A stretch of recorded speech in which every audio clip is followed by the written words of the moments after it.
So cool. Oh, that was cute. Yeah, that was awesome. Hell yeah.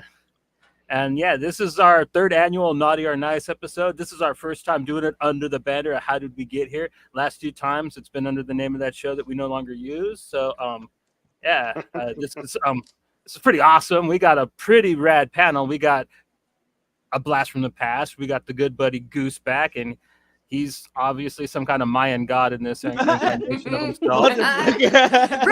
Which one's the real one? Yeah. Yeah. And like to not be perceived.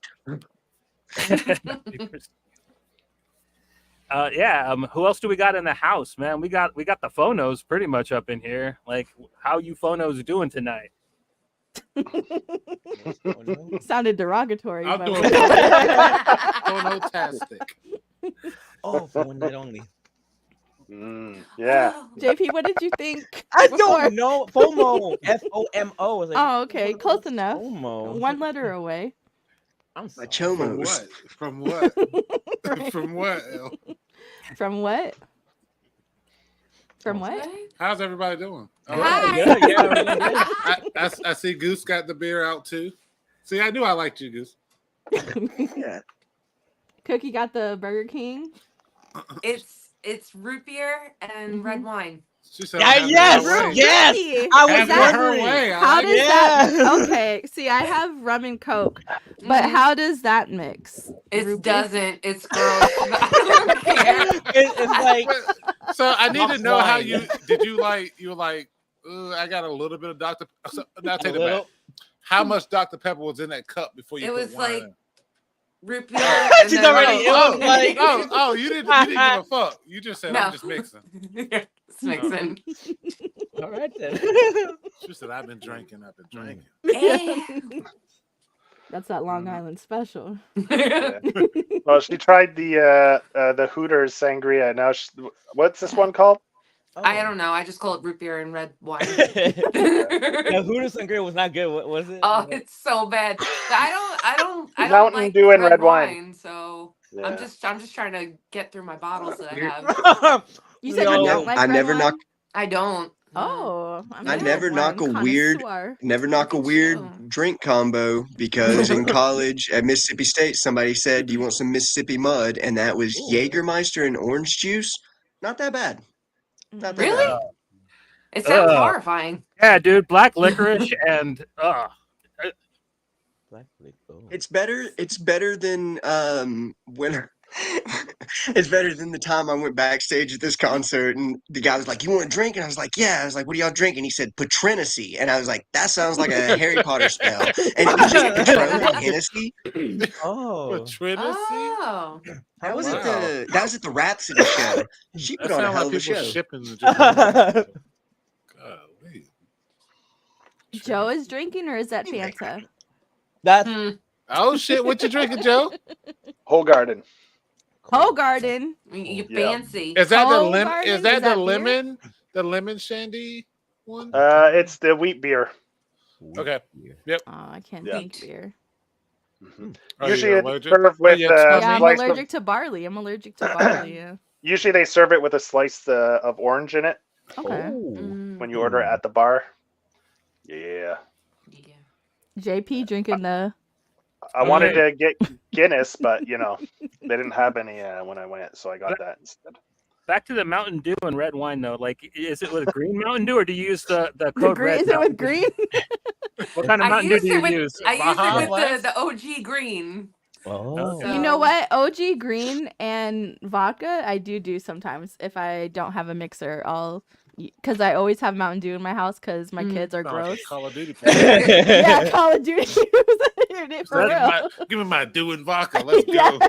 We'll be dropping, boys. So if I don't have a mixer, my last resort is Mountain Dew. Mm. High And- school. and right there. I can't promise this will be my last anecdote, but when I think about Mountain Dew, it's the lady at the gas station who said, "Yeah, clear sodas are healthier for you. That's why I drink Mountain Dew."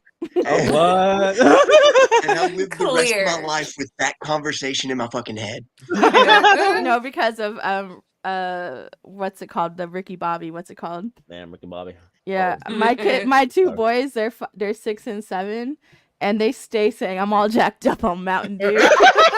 You in the You see them head, running shit. around? Yeah, I showed them that clip, and now whenever they drink it, they're like, I'm all jacked up on Mountain Dew. Oh god. Not that I let them drink it. No. Wink, wink. That's their water. All right. Mhm. So, Naughty and Nice, like Johnny said, it's third year we're doing this. Basically, it's kind of our version of a year-end best of show.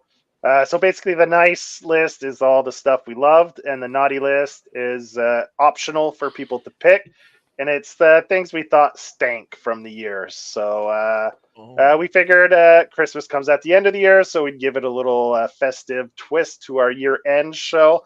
And we try to invite friends on, and they share their picks with us, and we'll go around the table, and everyone will give their kind of best of their favorite of the year, and maybe shoot off a few honorable mentions too, if you want, real quick, like rapid fire, without elaborating too much on the honorable mentions, just like other things that you thought were worth mentioning.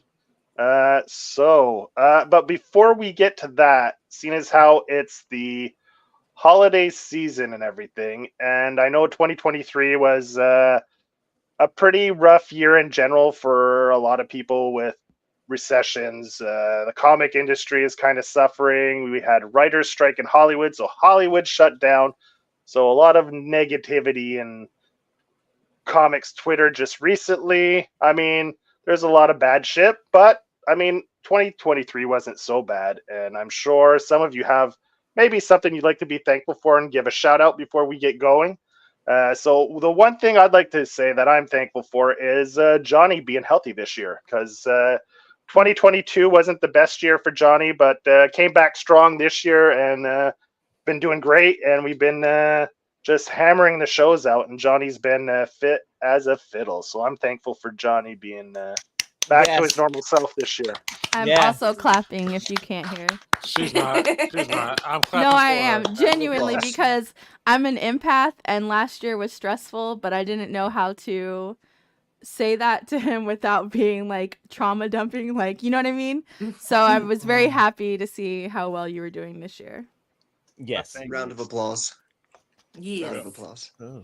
So before we get going, anyone else on the panel would like to shout out something that they thought was, worth mentioning, or that they're thankful for this year before we finish out the year? I'm thankful for you guys. Yeah, I'm Same. thankful Thank for you, Saint. all of We y'all. just met. Seriously. I'm not even gonna lie. I'm not even gonna lie though. Like, just we just every now and then just getting together with a bunch of cool people and just bullshitting and talking. Like, you have no much. You don't even think about how much it does for you until after it's done. It's really cool. So I appreciate you guys. I'm glad all of you guys are happy and healthy and You're going welcome. into the new year. It probably helps our relationships too, because we don't have to bore our significant others with our comic book talk and rolling their eyes and being like, "Oh, do I have to actually listen to this bullshit?" Fuck. So I do not annoy my significant other with my comic talk. Isn't that right, Dakota?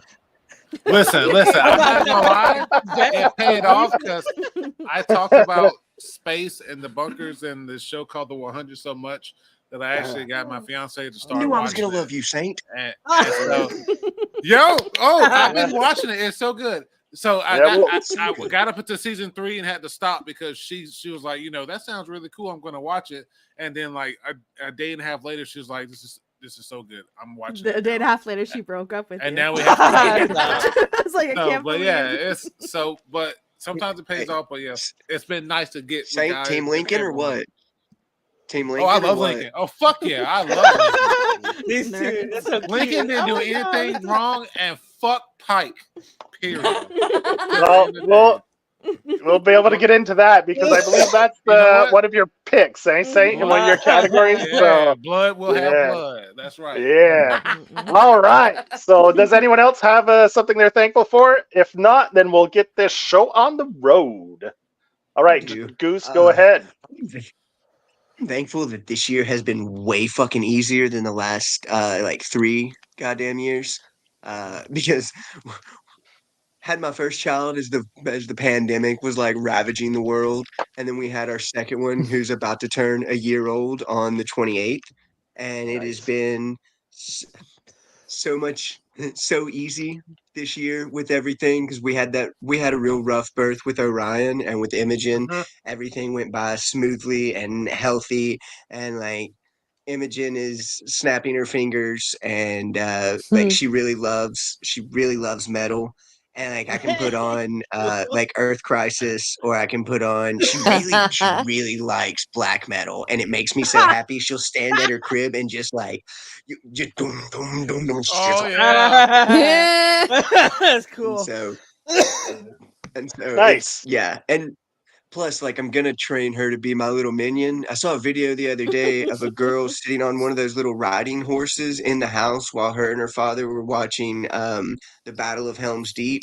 And as they come riding down the hill, she's like swaying back and forth on her horse. And like that's what I want right here. And so like no, like I said, I was really Oh my! I'm so thankful that excited for this you, year man. Oh, I'm so excited for you. it was a good year, and like everything has been working out, and I'm very thankful for that because the world has been in state of upheaval, for lack of better words, for the past couple of years, and so this year was calm and nice. There were some rough spots, but you know, like I always say, you gotta wade through the bad shit to surf in the rad shit. So Right. 2023, not ready to Awesome. put it behind us, but I'm thankful it wasn't too bad. Yeah. We sound like a Awesome. council going, yep. No, but just to add on to that, shout out to Tara, Film Noir. Yes. She Oh, yes. has literally been She's been doing a lot. my shoulder to cry on this whole fucking year. So, shout out to her because truly would not have made it through this year without her. I ain't gonna lie, man. She that auntie I love to death. I can't. Yeah. I talk to her every day. I love it. Yeah, Merry Christmas, Tara. I think if you're listening or whatever's up, man. Like, too bad you couldn't be here, but like, we appreciate you all around. Like, you are awesome. Big shout out to Dean. Dean's brother Bryce also. Dean, yes. Yes, sir. Love that Yes, Say sir. brother in Christ. Brother in Bryce. Christ. His name is Bryce. Brother in Christ. Dean's brother Bryce. Bryce and Dean. Yeah. That's right. I talk to him. Dean is dope as fuck. Yeah. Yeah, I talk to I him love every Dean. day. It's just I get on Twitter just to talk to him and cook. I just y'all. I hate that I Yeah. deleted Twitter, and the only Yeah. reason is because of Dean. But I talk to y'all Yeah. on other platforms, so Yeah, it doesn't but- count. But he's only on Twitter. But when I tell you the way Dean rode for me when he found out that guy robbed me of $100. Oh, he went to battle. He went ham. Oh. He went on that man's account and spammed him until we all got blocked. I know your entire family Yes. now. Yes. Well, look, we found so much information out, sex offender registry stuff, all kinds of stuff. Dean, shout out to Dean. He's a real Shout one. out to Dean. Holy fuck. Dean is a real Damn, one. he said unsolved mystery. No fucking way. He said he owes you how much? And I said, ice cream man, $100 ice cream man. Oh TGC. shit! It was an ice cream man, so you know her feelings. yeah. So you know I was Yeah. upset. Holy Good. shit! Oh yeah, she Good. was upset. And She shout got out to 200 Goose of for those. the rogue moment. I love your hair right now. Oh yeah, it does It's look sick. good. Yeah, Yo, it's look, nice. I was trying I not to love it. compliment Goose too much. He had the fin cap on earlier, and I was like, you know what? Shut up. Don't be that guy, man. It's okay. You can be that guy. I love it. We all That's my fangirl head each getting other. bigger. I love it. Look, man, I love everybody here. Everyone knows that. He's so sensitive right now. Not good. Awesome. Well, this turned out a little better than I thought, man. I love the love, man. So yeah, Loving the love. Goose is yeah, gonna- loving the love. Goose is All gonna have to right. start. Goose is gonna have to start calling us all sugar now. Oh, that's nice. Yeah. I need one of y'all to speak Creole to me. What's But that? don't be from Louisiana. Isaiah, you're Oh, close. Hey, look, hey, look, Yeah. hey, look, hey, Oh, look, Goose. okay. I'll learn Tree Crew for you. Ground Wait, Plans. wait, wait. Are you from Louisiana? I'm not. I'm just saying I'll Icelandic. learn He's Oh, from okay. the I South, saw that. though. I'll learn the Little Got no lingo. patois laughs for him. left The general I vicinity. did. You I know. did listen to a French rap song today. So Shut up. Get you out know, of here. Block Hey, him. I fuck with that. I fuck with that. He listened to Hamilton. I did it, but it was a TikTok sound, so it doesn't really count. All right, so let's get going with our categories. All right, what's the first category, Johnny? Oh, the first one, it's actually like pretty close to what we were just talking about. I was gonna kind of segue into it, but yeah, Goose was talking about how he liked listening to metal with his daughter, and the first topic we're gonna kind of breaking into is some of the kind of media that we are into but don't cover mainly on the show. So we're gonna start out with music, and first up we got Goose, man. Like, what have you been bumping this year? You got honorable mentions before I put up your main pick? Ooh, as far as honorable mentions, I really like a lot of the stuff that Hong Kong Fuck You put out this year. They are a bass-driven noise metal band. I really, really like them. Other than that, I spent just like every year. I spent most of my year listening to MF Doom.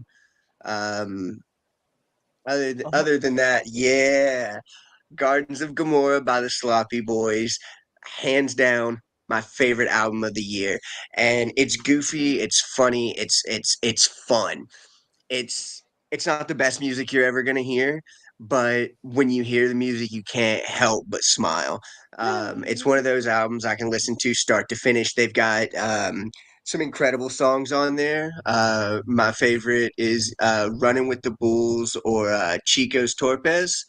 And so it's these three guys. They're basically they do a drinking podcast, and I say that I've never listened to their podcast. I found their music first from a song called "Pass That Doobie to Me," and they've been putting out music since 2018. And their newest album really got me. I've always listened to them as not as a joke, but because they're fun. It's like watching one of the Fast movies. It's brainless. It's fun. It's great. But their newest album, it was Gardens of Gomorrah is the song. The album's actually called Sonic Ranch.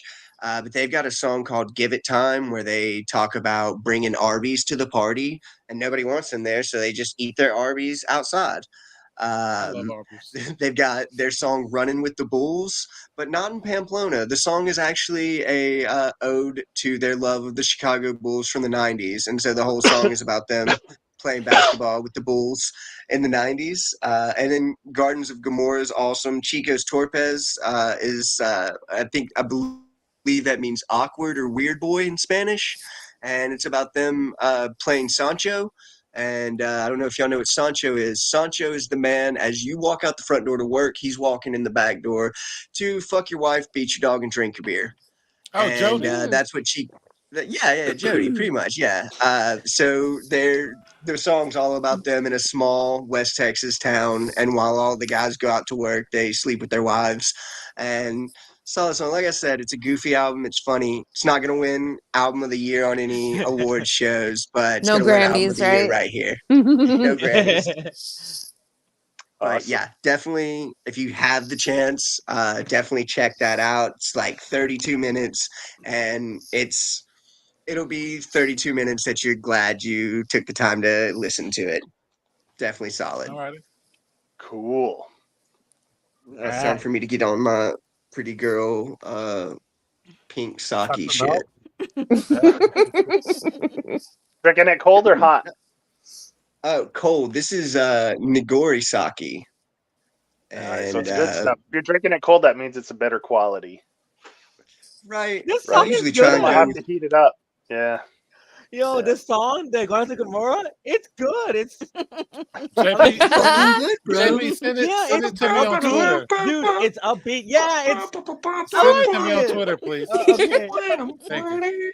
Sorry. I'm Okay, excited I'll for send it to this. you. It's I Me plan to too, go Mama. back She's so and watch right. everybody's recommendations and write them down to make a playlist. There you go. Oh, All right, I'll Johnny, actually who's next? make you a playlist, Saint. I got you. You got Spotify? Oh, Yes, sir. give me one, please. I mean, can I have Yes, it? sir. Go link. Yes. Next up, we got Saint. Man, like, what have you been listening to this year, man? I'm a lot of my days, whenever I do things is podcasts. So I listen to a lot of podcasts, true crime. I think my list, I had just one album that I literally was only looking forward to is oh yeah, there you go. Oh wow. So Toby Lou had an album that came out. He's just a Goose and Saint. What? Soulmate. Don't we all love that shit? Oh my god. Look I at love the Toby. faces. I was sad. I was sad last night. I'm okay now. Yes, I love Toby Lou. Fuck it, I Oh love my it. Oh my god. Hey, I'm So- a buff baby, but I dance like a man. I really was upset. So I love the album, but the reason why I named it my album of the year is because what it took for me to listen to the album. On Spotify, he released a mini version of the album. It was like fucking 1 to 2 minutes of shit. But in order to listen to his entire album, he had to download his Toby Lou app, and then fucking listen to his album through the Toby Lou app. And then it crashed because everybody wanted to listen to the fucking Toby Lou album. And so I couldn't listen to it. So when I finally got to listen to it, it was a great album. So I really enjoyed it. The other song that my honor, the other song that I mentioned was I've never seen the show. It's called Central Park. It's a cartoon. I've never seen the show. I just randomly heard the song on like a random. It's called Having a Plan. Where'd you get that picture from? Don't worry about it. Don't worry about That's it. why I You know was what? screaming You because know I what? said, "Where's that picture from?"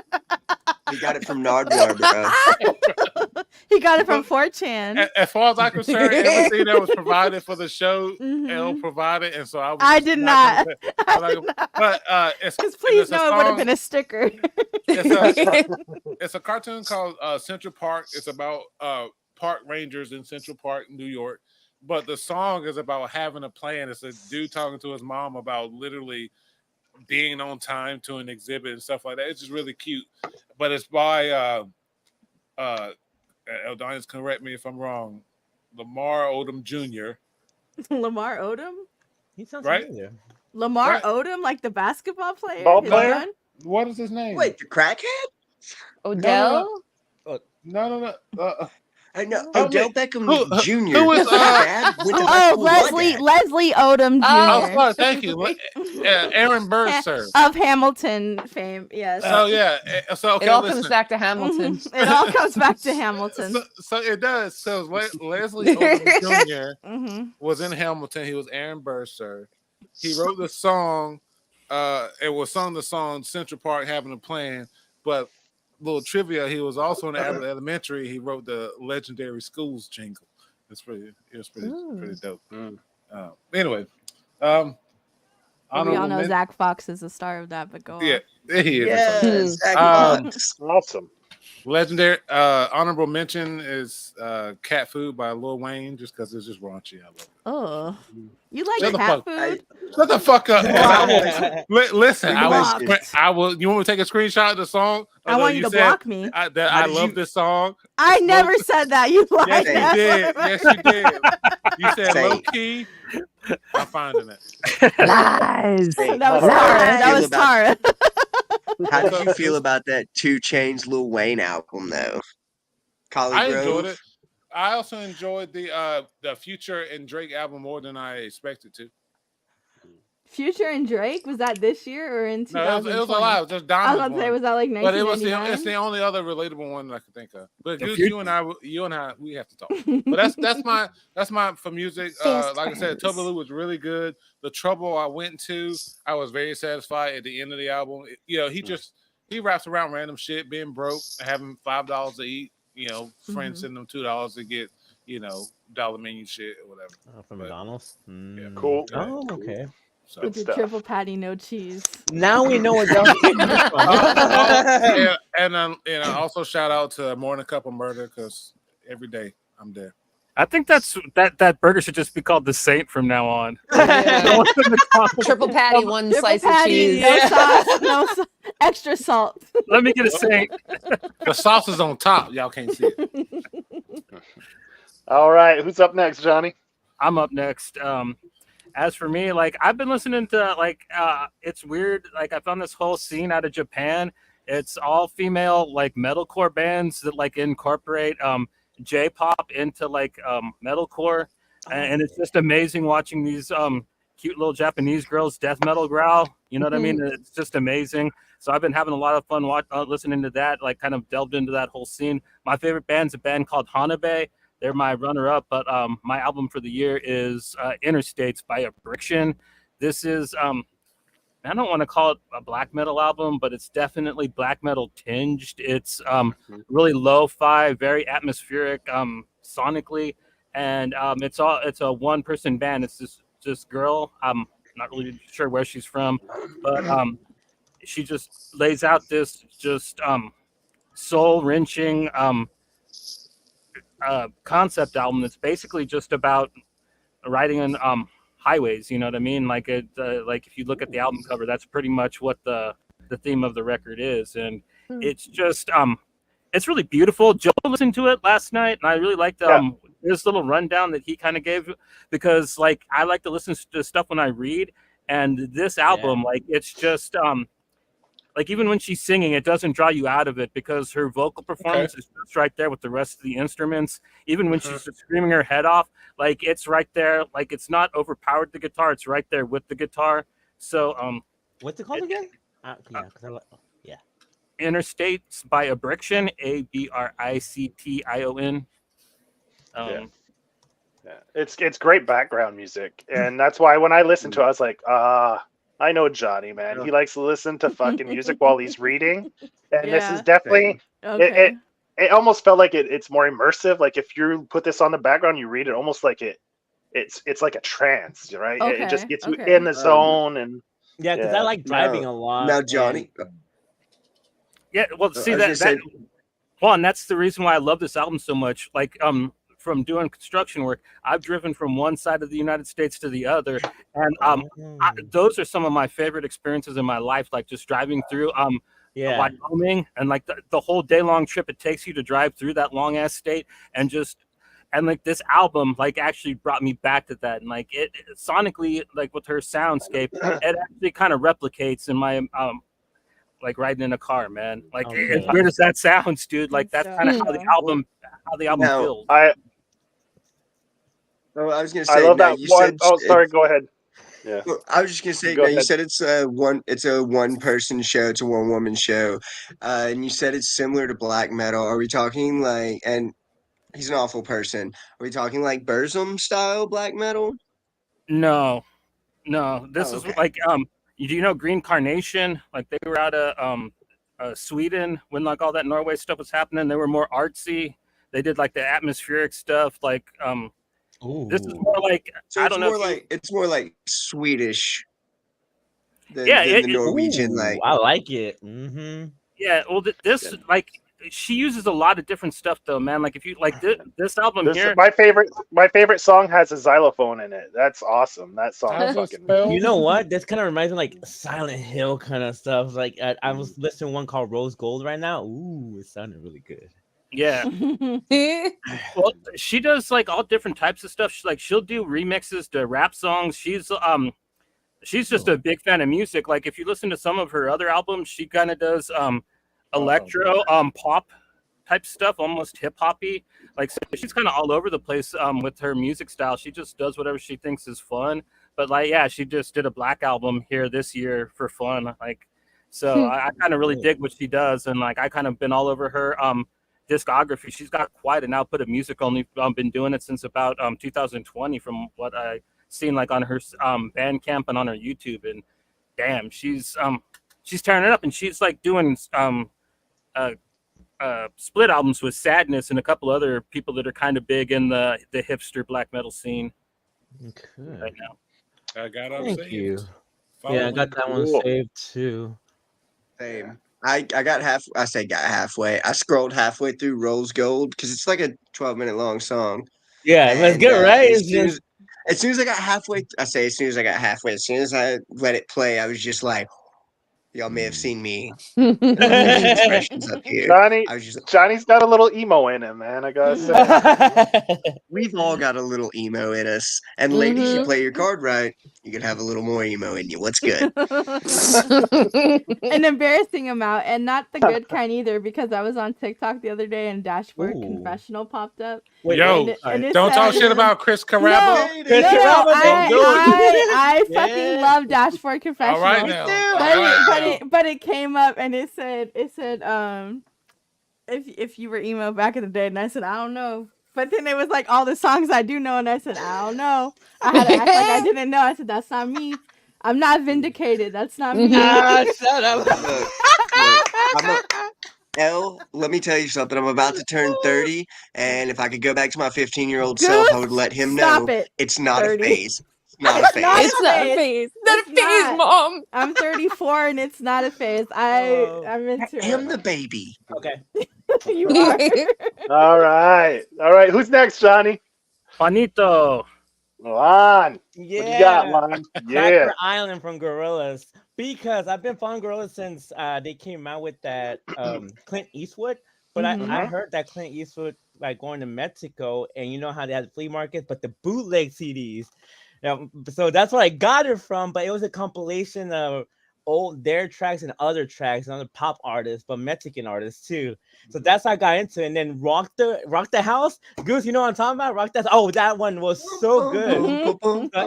Every time they came out with the new CD, it was so different. So this one, again, so different. They even got Bad Bunny in this one, which I thought was like, okay, it's interesting. But it's a good fun album. Bad Bunny. You're That's talking about the Cash Me Outside girl, right? No, that's that Mexican No, rapper guy. that's Bad Bunny. This Wait. is a Bad Bunny. The artist. Is Yeah. is Bad Benito. Barbie Benito. is the Catch Me Outside. Benito. Benito. JP. Bad Bunny Just mention- is Catch Me Outside. Isn't that Bad Baby? Oh, No, Bad it's Bad Baby. Barbie. Yeah. No, it's Bad Barbie. Bunny is Benito. It's Yeah. Bad Barbie. JP, you mentioned Clint Eastwood, and I don't know if you all know this, but Del, the Funky Homo Sapien, made that made all of his lyrics in like less than 6 hours, recorded it, completely forgot about it, didn't know it had popped the fuck off until somebody approached him and was like, "Yo, bro," he was like, "Your song's up there," and he was like, "What song?" He was Oh so my like God. flabbergasted. Like, oh, Yeah. that's awesome. I love Del so much. Yeah, he's awesome. Yeah. All right. So I know you had another pick, one, but I think because Cookie's next, right, Johnny? Oh, Yeah, and this one's a twofer. This is a twofer. We have some overlap here, so yeah. It's a twofer. Yeah. I picked it for my naughty Those are because good it's Blame My Ex, so it's nothing but not fucking around, but telling him fuck you to the exes. So that's why I put it in my naughty list. okay. I thought you put it as a naughty, but a naughty because it's naughty good, not naughty bad. Yeah, that's Oh, okay. You mean like He's like, yeah, sure, okay. yeah, we'll go with that. yeah. Thing.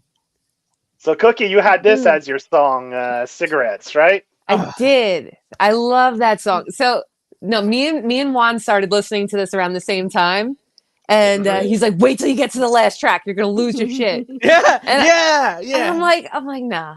And it is like my song of the year. It is just so. It had the 80s kind of feel to It it, has. right? It feels 80s, and it's very boppy and sappy, and it's like all this stupid shit that I love. Even And the lyrics are just saying like, you know what? It's just saying being hopeful, and all that. it's so cute. It's just so cute. Hmm. So Awesome. yeah. Nice. Good picks. Good picks. And you know what? Quick interlude.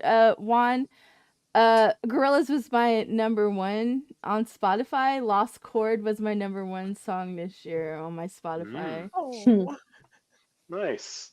Well, anyway, it's I believe Johnny L is next, right? So so that could be your honorable mention, L. That's my honorable mention, and that and Doja Cat. I don't care what you guys say. I know. I knew you were gonna say you don't care what we're gonna say. I don't care. I love said Doja. what I said. I said, listen, bitch. Controversial. I said what I said. Controversial. But yes, She tagged me one time with Doja. I was like, all right, let me. Can you, Isaiah? But my audio pick for this year is absolutely Who Me, and extremely true crime podcast with the Batman, and it is Batman, not Batman, and it's Batman is played by Bobby Moynihan. Now you're like, is there a paywall? Yes, there is a paywall. and does that fucking suck? Yes, but also not. It doesn't, because I'm like a very big fan of Comedy Bang Bang, and so like even like the book came out this year, like the coffee table book, and I got mine signed by Scott Aukerman and Weird Al.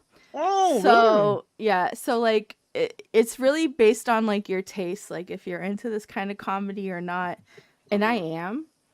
And so this podcast is so funny, and like the whole premise is Batman interrogating people from his past and villains that he possibly could think killed his parents.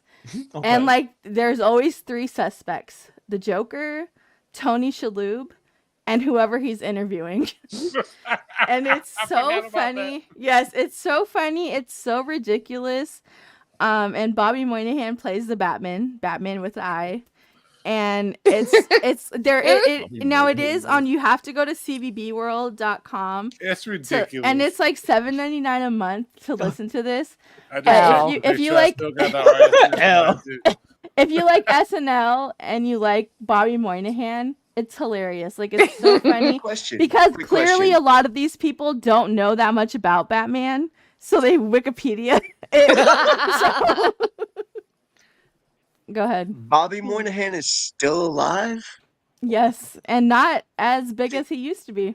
I'm sorry, but Because I once he stopped being on SNL after like 12 seasons, I was like, oh, he must have just like Chris Farley'd himself into the future. No, he's super chill and he's super alive. And he does this podcast where he plays Batman. And it's very funny because, again, it's like if you're especially if you're super familiar with the character of Batman, Alfred plays like the audio mixer of it, so he's like okay. So it's so ridiculous because it's like there'll be bad noises and it's like Alfred, why'd you yeah, I can see it. It was out of place, out of time, but it's Apologies, so funny. Master Wayne. Yes. Don't Exactly. don't forget to tell them that they have other actors portraying. Yeah, they have other actors portraying like Poison Ivy, Bane. The villains. They actually had the actual audio, the soundtrack guy from the latest Batman movie, because one of his shticks is that he sings like something in the way. Oh my god! Yes! Oh my god! So he actually had him as himself on there, and he was like, why would I have killed your parents? Like, I was just the audio guy. Oh, that's gonna be funny. So it was like super funny, and it's so there is a paywall, but there's so many good shows on CBB Presents, which is Comedy Bang Bang's like subsidiary.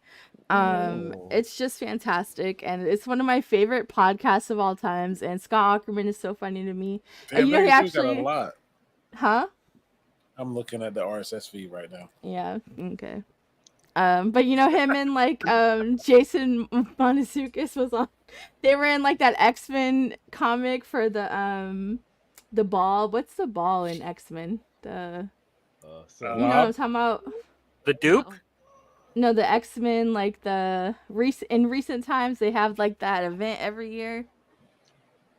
Where they go red Hellfire carpet. Club. Yes, Hellfire Club. Yes. So they were actually in an issue of that, and Jason Mantzoukas and Scott Aukerman were actually drawn into an issue of it.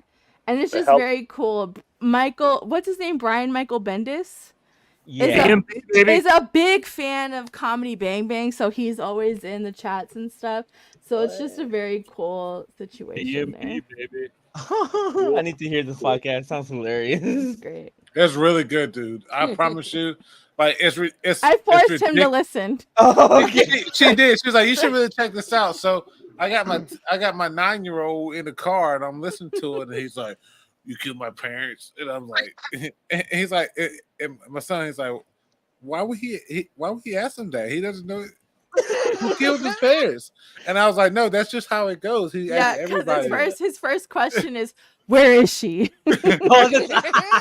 Oh, why did you kill my parents? And it's like, and then throughout the episode, he asks again to throw them off to see if they're gonna ask differently and shit. But it's really good fun. It's like funny. it, I can't from who's a guy who does a really good rock. Because I thought that was a rock the whole episode.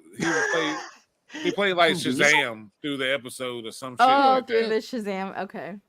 But it was They're all really good. All the guests are really good on that show. Yeah. It's especially the ones who don't know what they're talking about because they're clearly reading from Wikipedia. They're just like fighting their way like the through Catwoman. Yeah, the Catwoman one. She's clearly reading her way through Wikipedia, so it's funny. Cool. So I'm last up. So it's me now, Johnny. Yeah, buddy. All right. So I got Open City. This album came out in October. Hands in the Honey Jar. It's their second LP.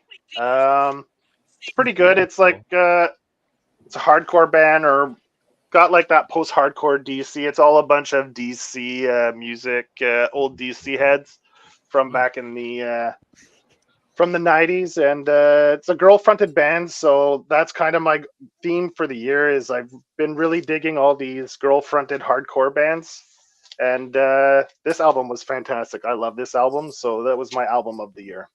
So Johnny and I both have been digging the female artists this year when it comes to music. So You're still going in deep with the vinyls, aren't you? Yep.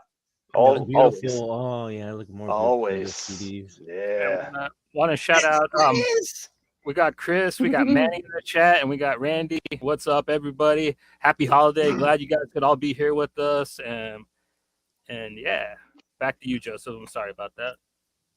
That's fine, man. I was keeping it short and sweet. So Open City, they have 2 albums out, and if you like that 90s Discord vibe sound, this band definitely channels that for sure. I'll put that on my list too.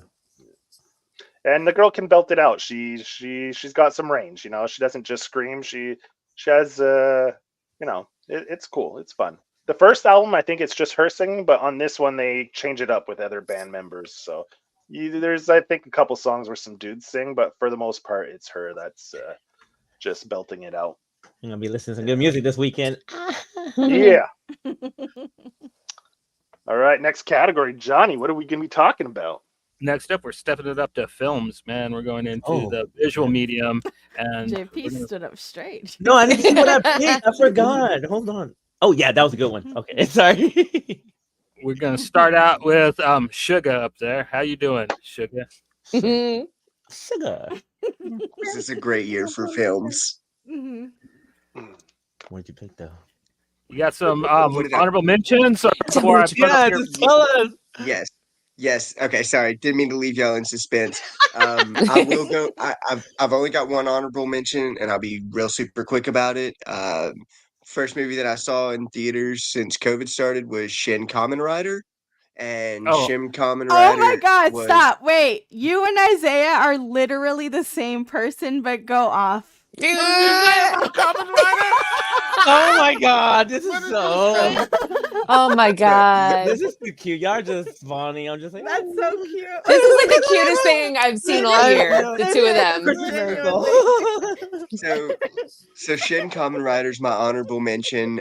May not have been the best film of the year, which is fine because for what it was absolutely fantastic. The bat fight between Kamen Rider and the fucking bat, like I think it's the second or third fight through the film, is one of the most incredible things I've ever seen. And if you don't laugh and go the whole time you're watching that scene, I don't know what's wrong with you. The whole thing, absolutely incredible. Action-packed from start to finish. If you haven't seen it and you have Amazon Prime, I believe it is still on Amazon Prime. Check that out. All of the Shin movies, Shin Godzilla, Shin Ultraman, fuck yeah. And Shin Kamen Rider have been kick-ass. Their first attempt to go like super violent because ultimately it's a kid's show, so they try to take it, but Shin Kamen Rider, like no whole. Oh, okay. Yeah, bro. yeah. Why is it- Johnny dropped this in the chats earlier in the year, and I watched it. Yeah, it's not bad. It's pretty good. It's, Yeah. oh In man. First Parliament. You don't 5 know minutes how is filled much with I've so had to much fucking blood hear about splatter it would this make shit. The Quentin entire Tarantino just the- touch toes. But that's my We honorable all, mention, right? yeah, we all know what anyone that knows you knows, seen you on Oh, social media. Yeah. yo. Okay, Go yeah. G. I'm glad you picked that one, but I didn't put that on mine. I'm sorry, but go ahead. Sorry. I've been waiting on this movie for a while now. We got speaking of the Shins, we got Shin Godzilla, which is the last like Godzilla film we got from Japan. And it Mm-hmm. was revolutionary, it was mind blowing, it was something different, and that is awesome. I loved it for what it was. Godzilla minus one. Mm, It is in I cried. my top 5 greatest films. I cried. Um, so I'm not gonna give any spoilers or anything like that. What I will say is, as a huge fan of Godzilla, from the time that I was tiny, my kids have been watching Godzilla with me and Ultraman with me since like fuck Orion was 1, Hmm. and so like one thing that I really like is the fact that it went back to its horror roots. Godzilla in the Toho era, the Showa era, went from horror to goofy, and Yeah. we got we got some really good stuff. I mean, ever since then, but Godzilla minus one really goes back to the roots of what Godzilla was, and it turns it into a horror film.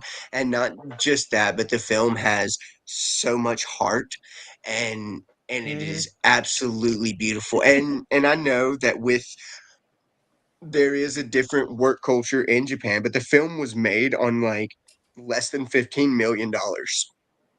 That film wow. was less than $15 million.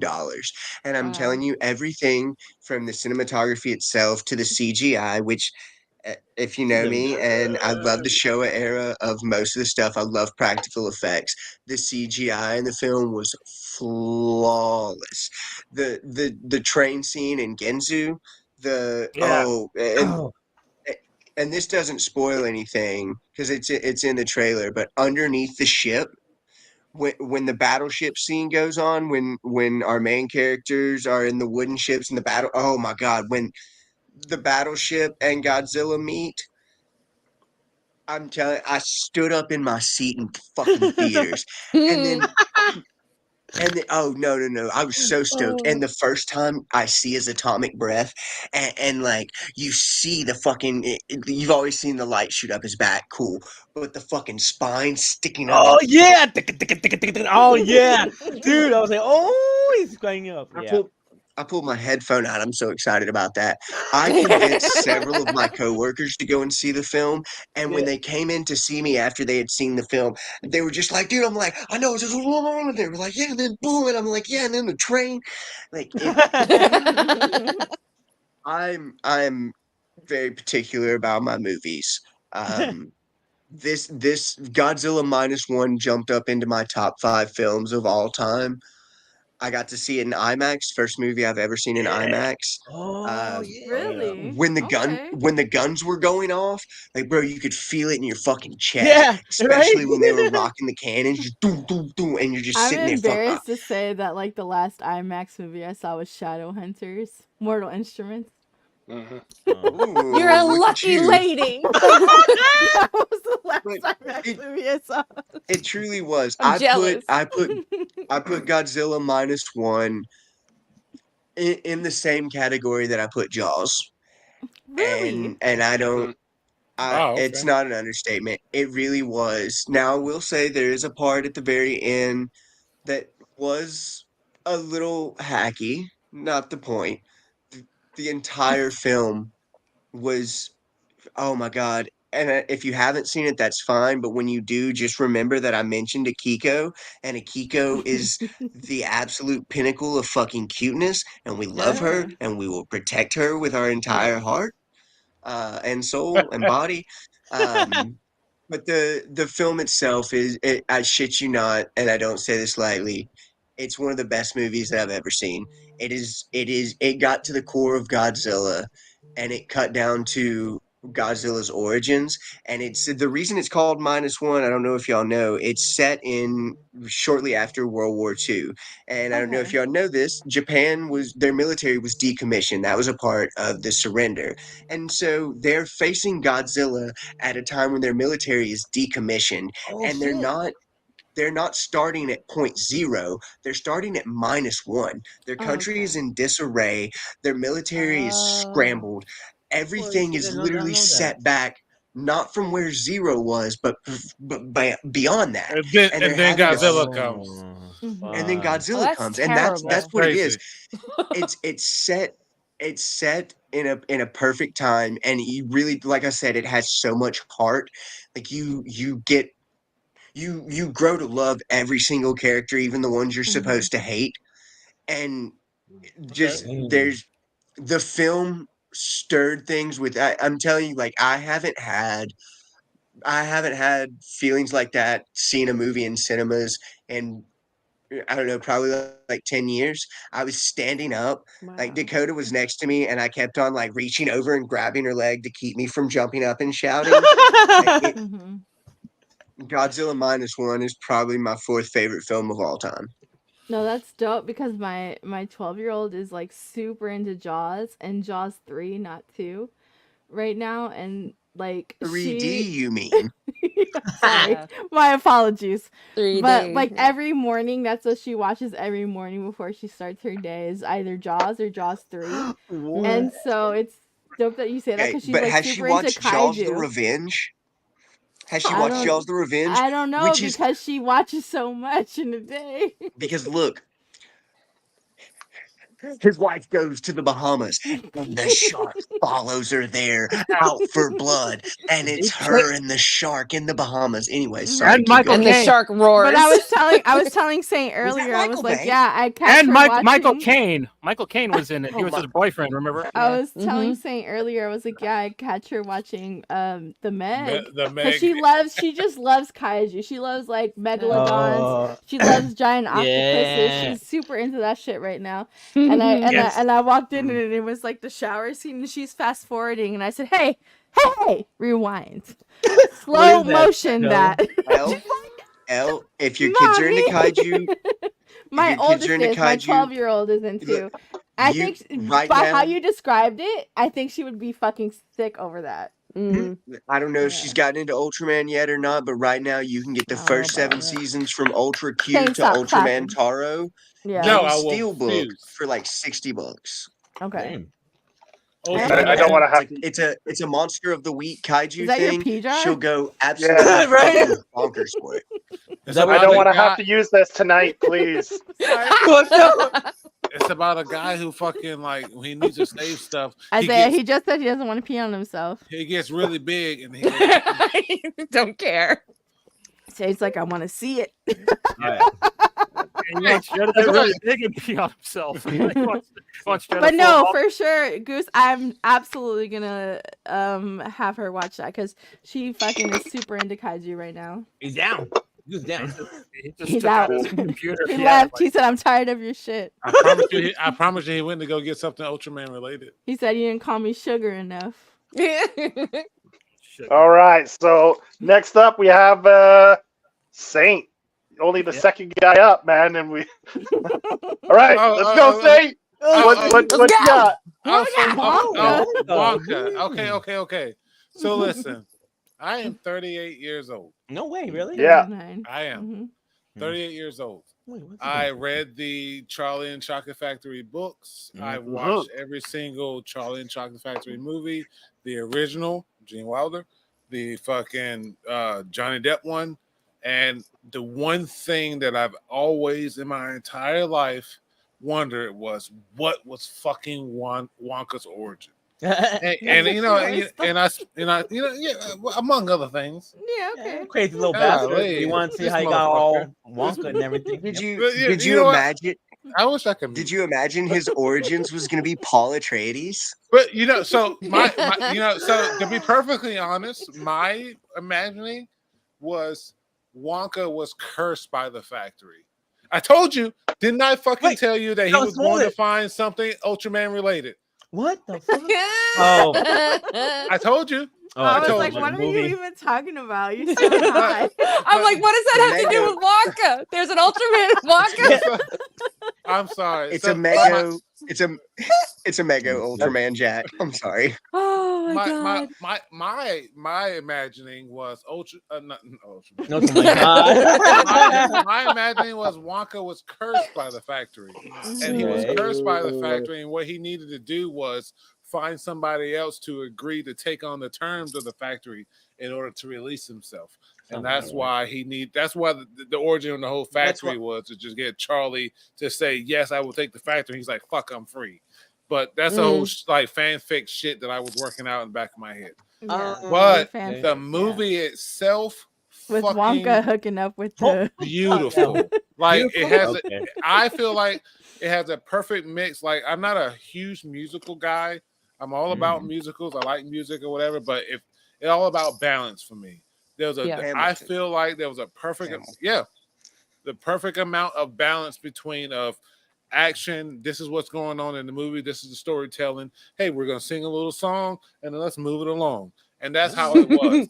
and again, I've told you, I'm 38 years old. I cried at the end. Okay, now I'm gonna cry too because you know how I am. I'm just. I thought it was really fucking good, and the storytelling was really good. And then they closed things out to a point that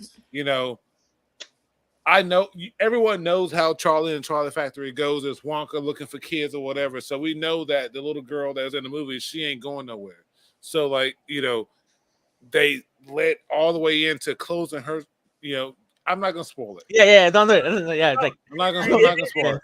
Is But the movie a prequel or is it just? It's a prequel. It's a prequel. Okay. It's all about Wonka, how he gets his start into selling chocolate. He gets his start into the Oompa Loompas, and just his very start out going against Slugworth and all those people that he had to deal with and shit. Yeah, so it's about all of that. It's about those people are established, and then here comes Wonka wanting to start a chocolate shop.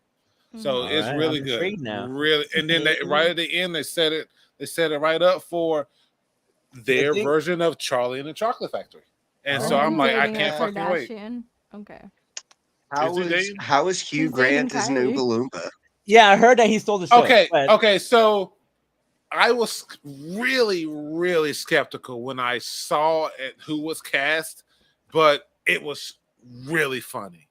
It was really But also good. keep in mind that Isaiah thinks he's taller than everybody. So No, I love Isaiah's humor. anybody under I'm 5'8", he's gonna be like an Oompa Loompa. I'm 6'3", I'm Oh. tall 8, and Shut anyone up. He's 6'2". anyone And- 5'11" and below is an Oompa Loompa.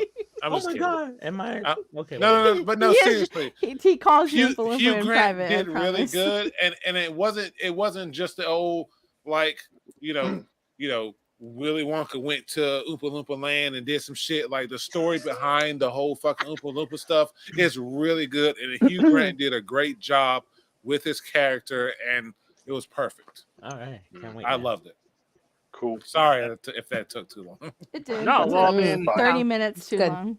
I meant that to everybody but you. Oh, my bad. My apologies. Go well, ahead. you're gonna have to share the floor with her now because the next half of your thing is a twofer. Okay. Oh no. Okay. I'm a Listen, chapter before, and this I one has fucking chapters. hated this movie. It was so bad. Let me tell you, I'm a big fan of the Hunger Games. I'm a big fan of, Rachel and it's Ziegler. trash. I know it's trash. It's not that good overall in general. But this was not a necessary addition to the series. Not only that, but Lucy is the villain. Lucy is the snake in this series. Lucy is a villain. Talking about this last President time? Snow is the songbird and she's the snake. This was an absolutely terrible addition. So I'm gonna make this simple and fast so we can move on to the next person. Okay, go The ahead. reason why this movie was a naughty for both me and Elle is because Tom Blythe as Cornelia Snow, Coriolanus. Coriolanus Snow will Uh-huh. always land on top. That's all we got. Yes. Him as a skinhead. No, God. Unfortunately, as a black woman, I have to rock with him as a skinhead. I wasn't going there. I have to. And this was an absolutely horrible story. I was going with he had enough hair as a cadet. With the I'm going full skinhead with him. That's just me. And I'm rocking with it, and I like it. But overall, this movie was trash. The story was trash. It added nothing. So that's where we differ. I thought the movie story. It was on your naughty list, though. Because of him. Yeah. Oh, because sexually naughty, or? That's what I thought it meant. No, I put naughty because it was trash. It can mean naughty that way. It can mean naughty that way for you. So a sexually naughty for him, trash naughty for me. Okay. Now that's established, I thought we were on the same page up until literally. We were absolutely not on the same page. I thought I like red skirt, his corduroy skirt and corduroy pants. I'll revisit this as my naughty when we get to shows. Hated this movie. All right, so cool. So that's. I wish we had talked about this a little bit. I wish we had talked about this. I know you guys do the show together and everything, so I was like, oh, you probably talked about it. No, I genuinely thought he meant it as bad. I thought he meant it as bad. Normally we are on the same wavelength. That's why. No, we're not on the same wavelength. All right, that was all right. All right, Johnny. Who's next? Is it you? I gotta look at the rest of my list now. What you got, man? I really liked the Ninja Turtle movie. I thought that was really good. That's a honorable mention of mine, big time. Yep. I had a lot of fun with that. A lot of heart. Really adorable film. I really liked. Just watched it this week. I really liked Thanksgiving. Like out of all the horror movies I watched. Hold on. Pause. Let's pause. And I'm sorry, Saint, because you already know. Johnny, Thanksgiving was one of the worst things I've ever seen in my whole life. Oh, I like this. Are you kidding me, man? I want to know. It was so bad. It was not only was it so bad, but like I genuinely was like, oh, this is Eli Roth. That's why it's so gross. Because there was no other reason why it was gross besides it being Eli Roth. It was awful. Johnny, truly, and I love you to death. Truly, I loved you so much. I fucking hated this movie so much. My God. Well, guess what, Al? You should have put it on your naughty list. So you did it yesterday. I know. I just watched it yesterday. Loved it. I fucking hated it. Dude, Patrick Dempsey, he went for it, dude. I think he's gonna have a good turn as a horror icon, man. Don't do that. Don't do that. He was the worst. No, he went for it, man. He was better as a dead McDreamy than a fucking murderer. No, he went for it, man, and he had fun, man. He like had Nicolas Cage fun in this movie, and like I had a good time. I didn't think I'd enjoy Can't Buy Me Love being a slasher. Cookie will love it, man. I would rather have it sounds like I'm gonna love it. with Nicolas Cage in any role than Patrick Dempsey in this. And he was named Sexiest Man Alive this year. Yo, that's horseshit. That is a lie. Patrick Dempsey was named Sexiest Man Alive this year. I didn't think Sexier Men but okay. I didn't know they were still doing that. No one easily even put me in the goddamn Nicolas races. Cage in anything. I didn't really love the movie, but I watched Glam Silent Rock, Night this week too. Silent Night. I didn't love it. I think it like I would say the way I would describe Silent Night, it's the Shining of John Wick ripoffs. So I enjoyed it. So one thing you gotta mention, not a single fucking word is spoken through the entire movie. Not one. Not one. We're like,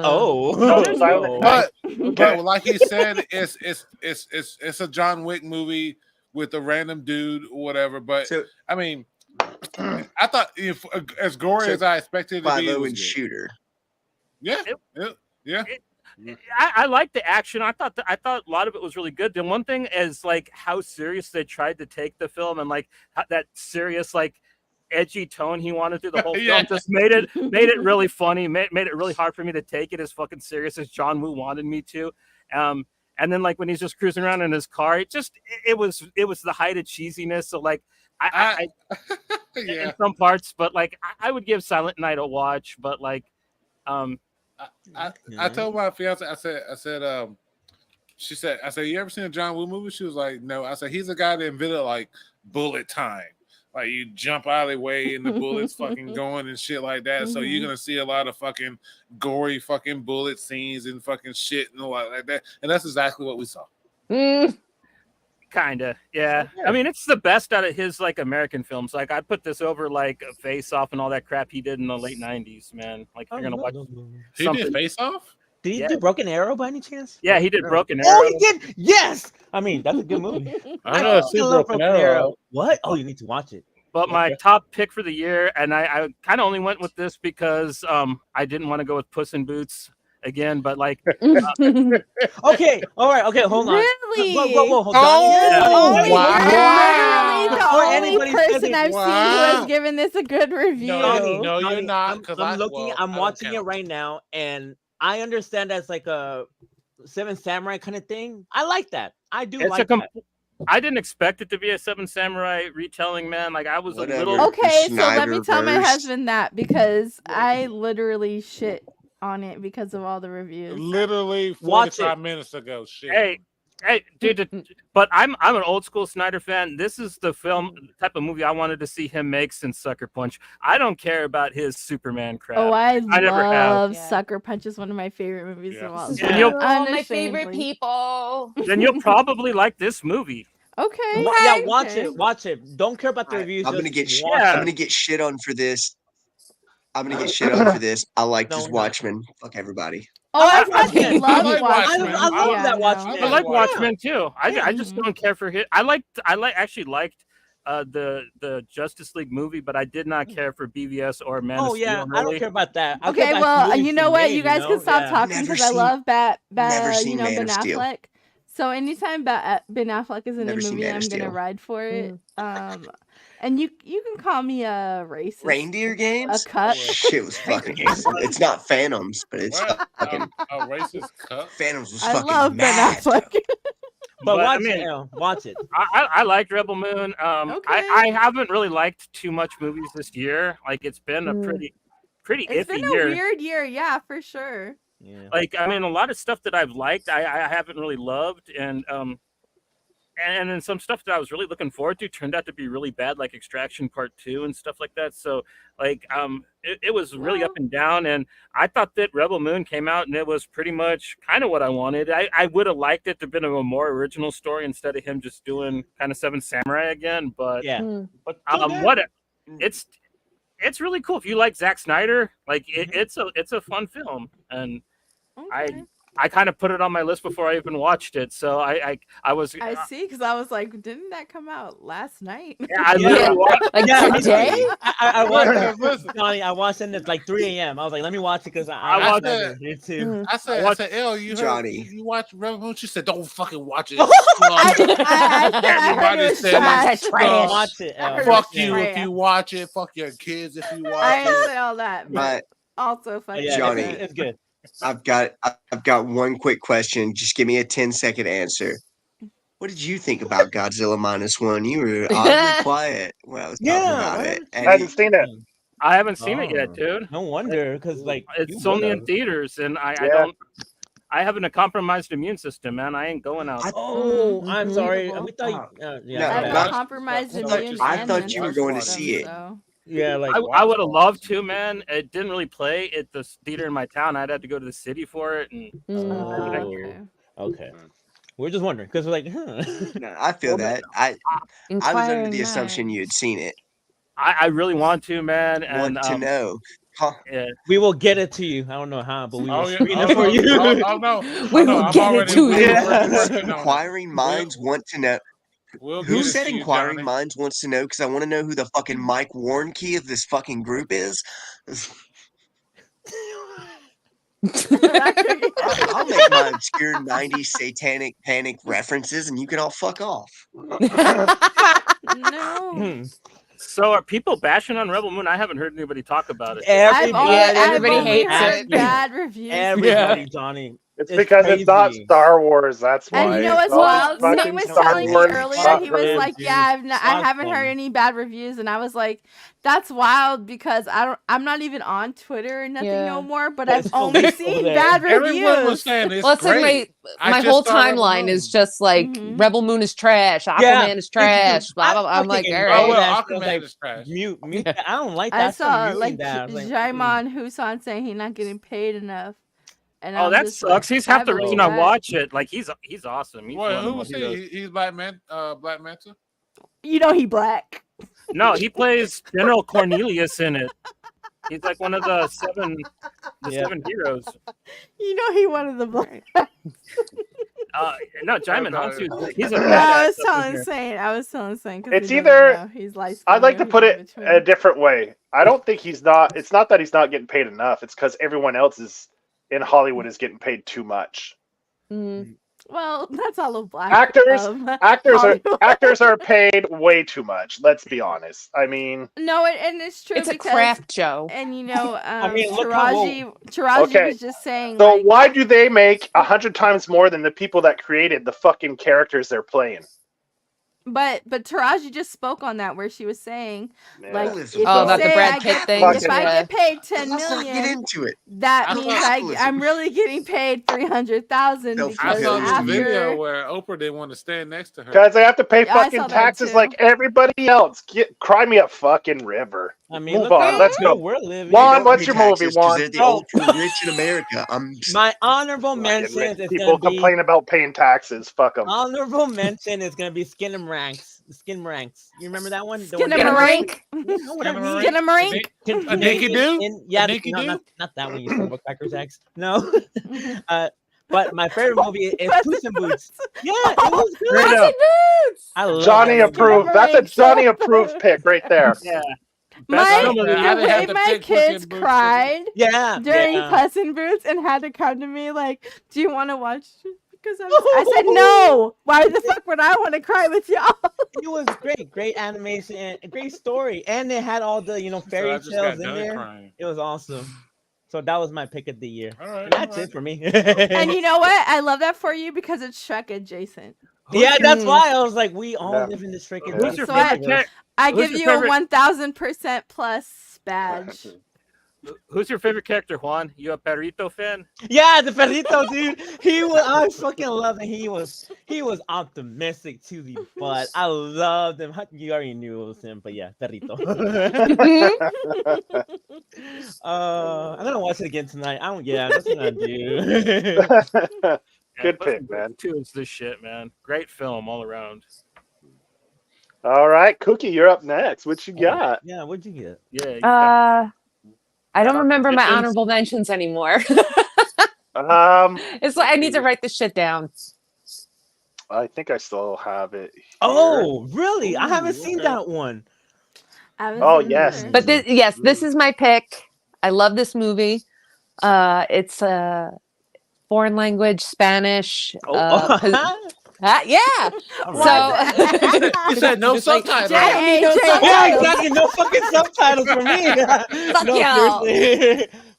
But it's a possession movie, and it's different enough that it's exciting to watch, and it's disgusting. It's brutal. And it's pretty brutal. Upsetting. And your upsetting ones are really upsetting. Like, yeah, it hits me. Okay. Like this. I watched this the first stayed with 15 me for minutes. Days. Yeah, I only watched the first 15 minutes because you posted it on Twitter, and in the first 15 minutes, I was like, "Fuck." Oh man. Yeah, it's crazy.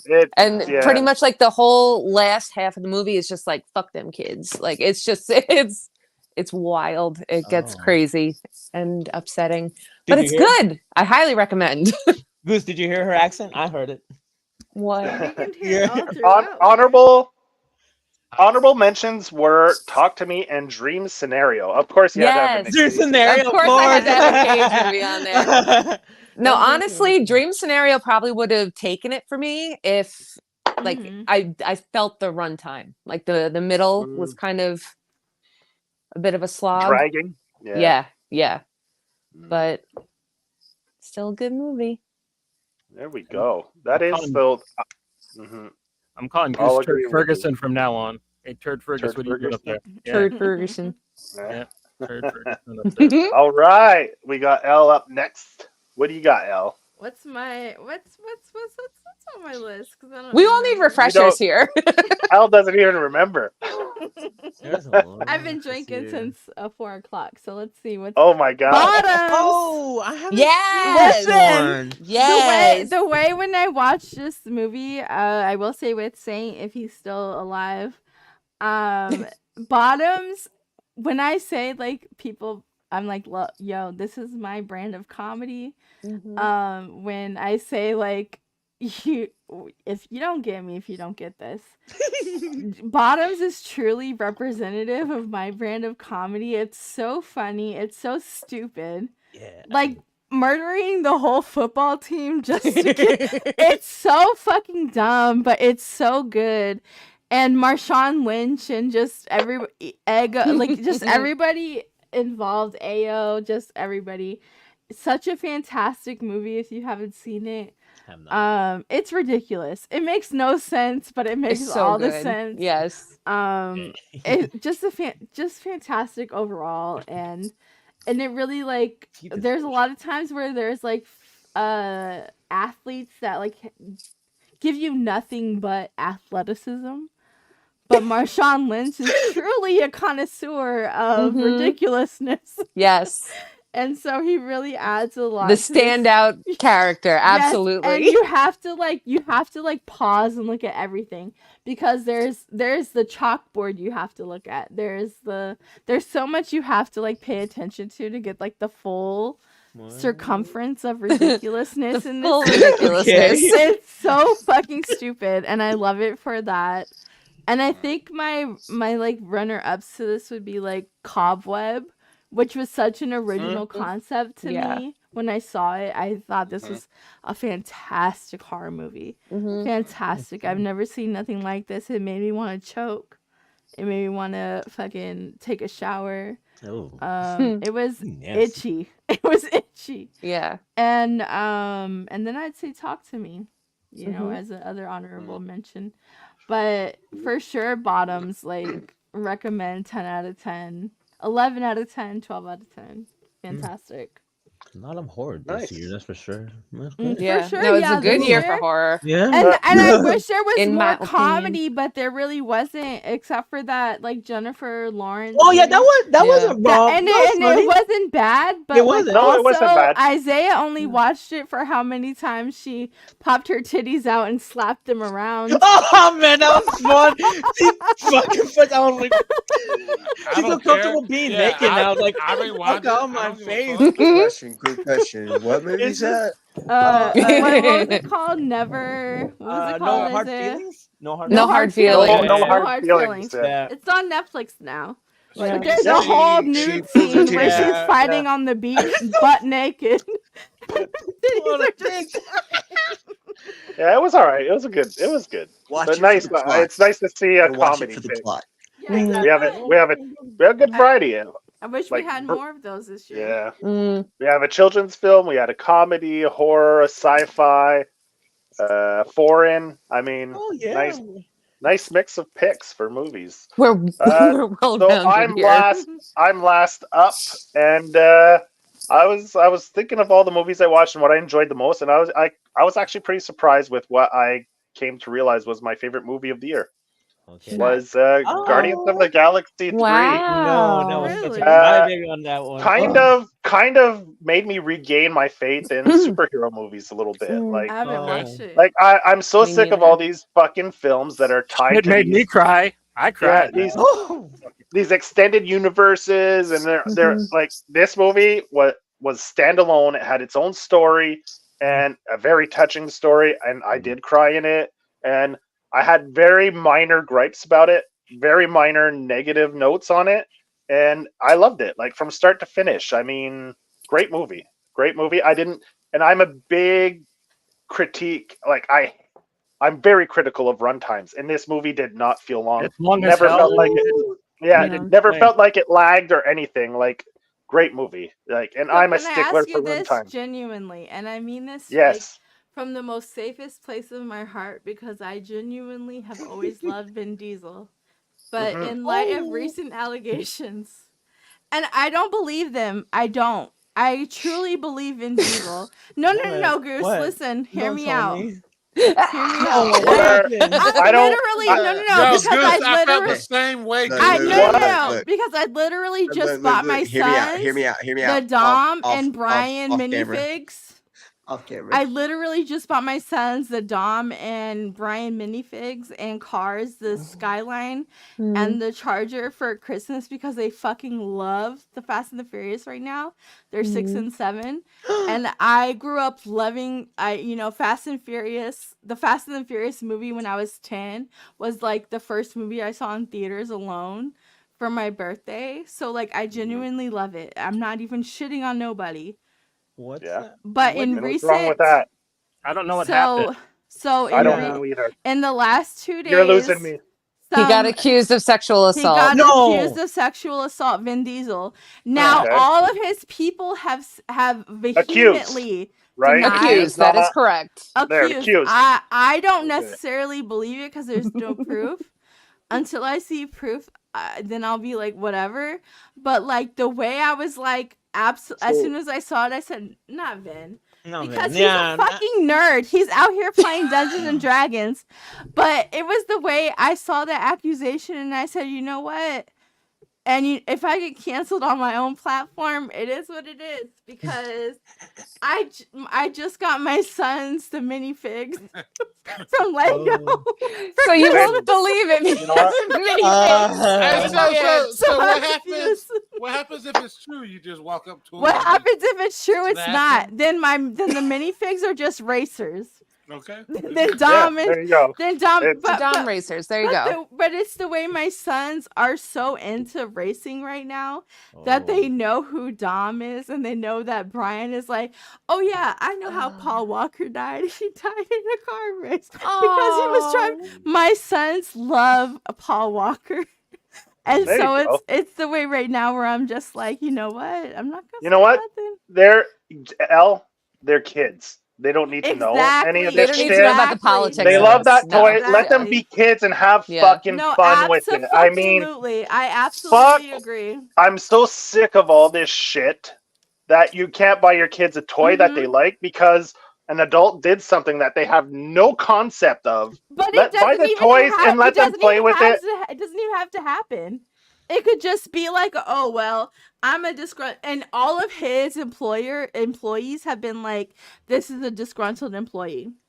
Mm. Well, there you go. All And we of don't know. his employees, I and I'm mean- like, I don't want to get involved in all of that bullshit because I don't know anybody. But also, I've loved this man since I was 10 years old. Spoiler I mean, room. we're talking. I know. I know. We're talking I in know. circles, There's man. no We're talking in saying. circles here. There's no Guardians of the Like- Galaxy. Where are we at, Go, Joe? yeah, Galaxy. There we go. I am great Groot. movie. Great I movie. love you I am guys. I Groot. love that part. There. Probably the Marvel movie I've enjoyed the most since maybe the first Guardians. Okay. Oh, okay. I thought I all have of not them- enjoyed very many films from the first Guardians till now. I Yeah, haven't same. enjoyed anything from Marvel, but since you have said that, I will watch Guardians 3. Yeah. It is good. Yay! It's gonna be a good film for you. All right, Johnny, man, what's our next category? TV shows, man. Goose. TV shows. Is Goose His missing in chalupa action? hat. Are we? There we go. Here's Goose. All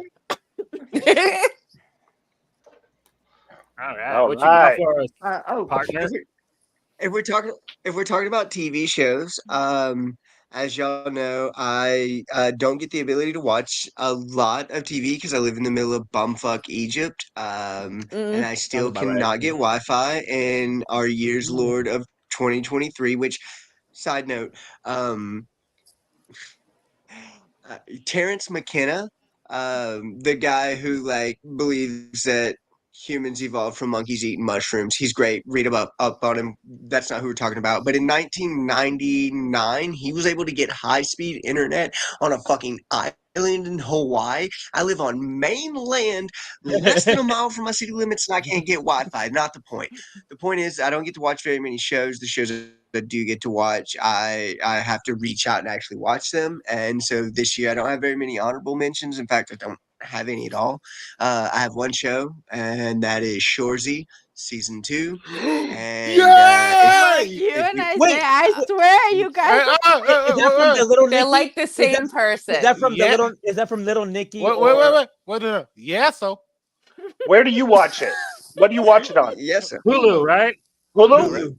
Hulu. Okay. So Hulu has this show in the States. Okay.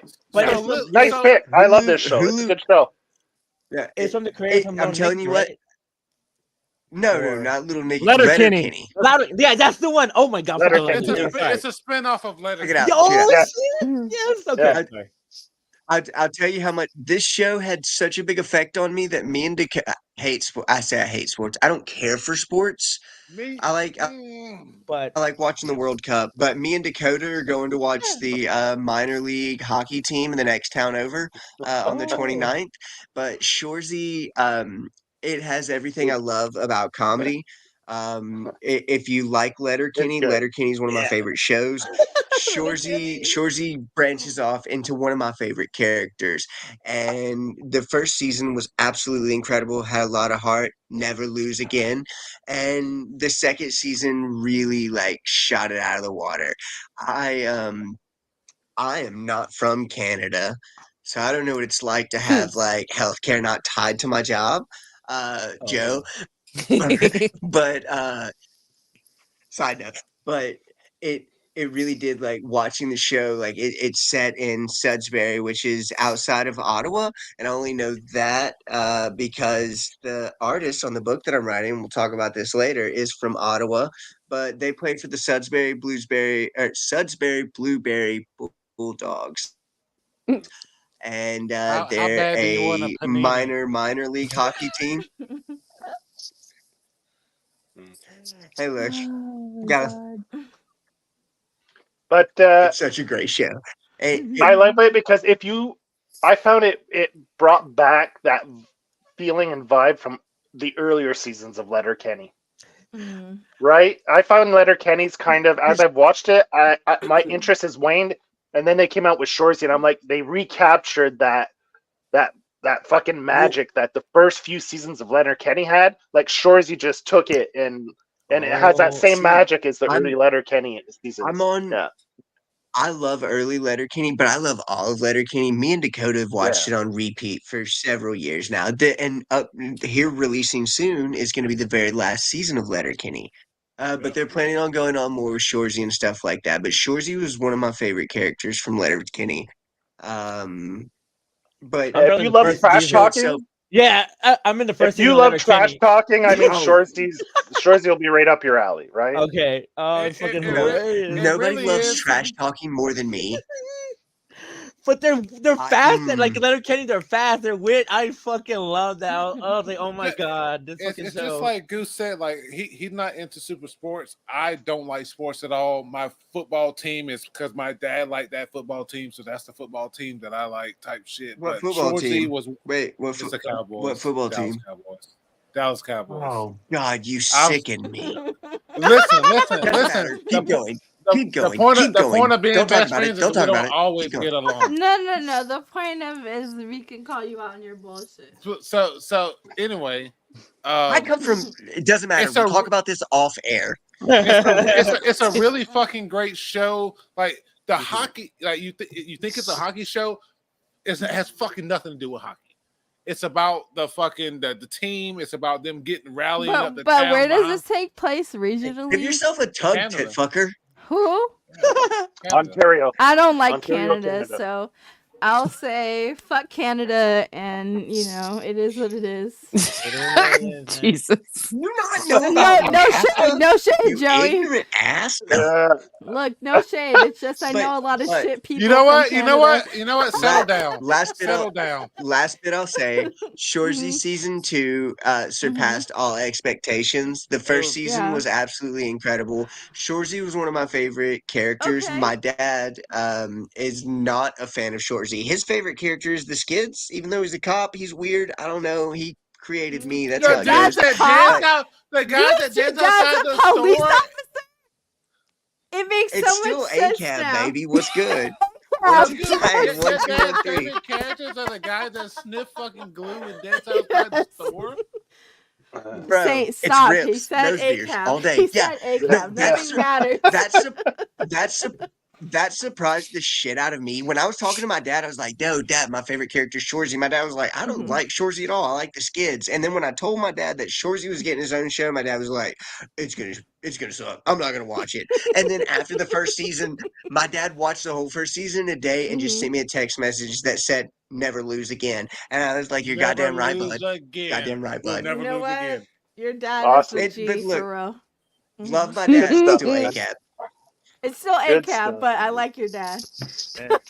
What's a cap? So I know. All cops are caps bad bastards. or bastards, yeah. ACAB, baby. Awesome. Basically, Alright. fuck Alright. the police. And I've had to play that song for my kids on repeat because they keep asking me for remote control police cars. And as long Oh as they my know, god. as long as they know ACAB, then I will get them that. As long as they Right. know that when they're chasing their brothers, they're chasing. They're the bad My guy.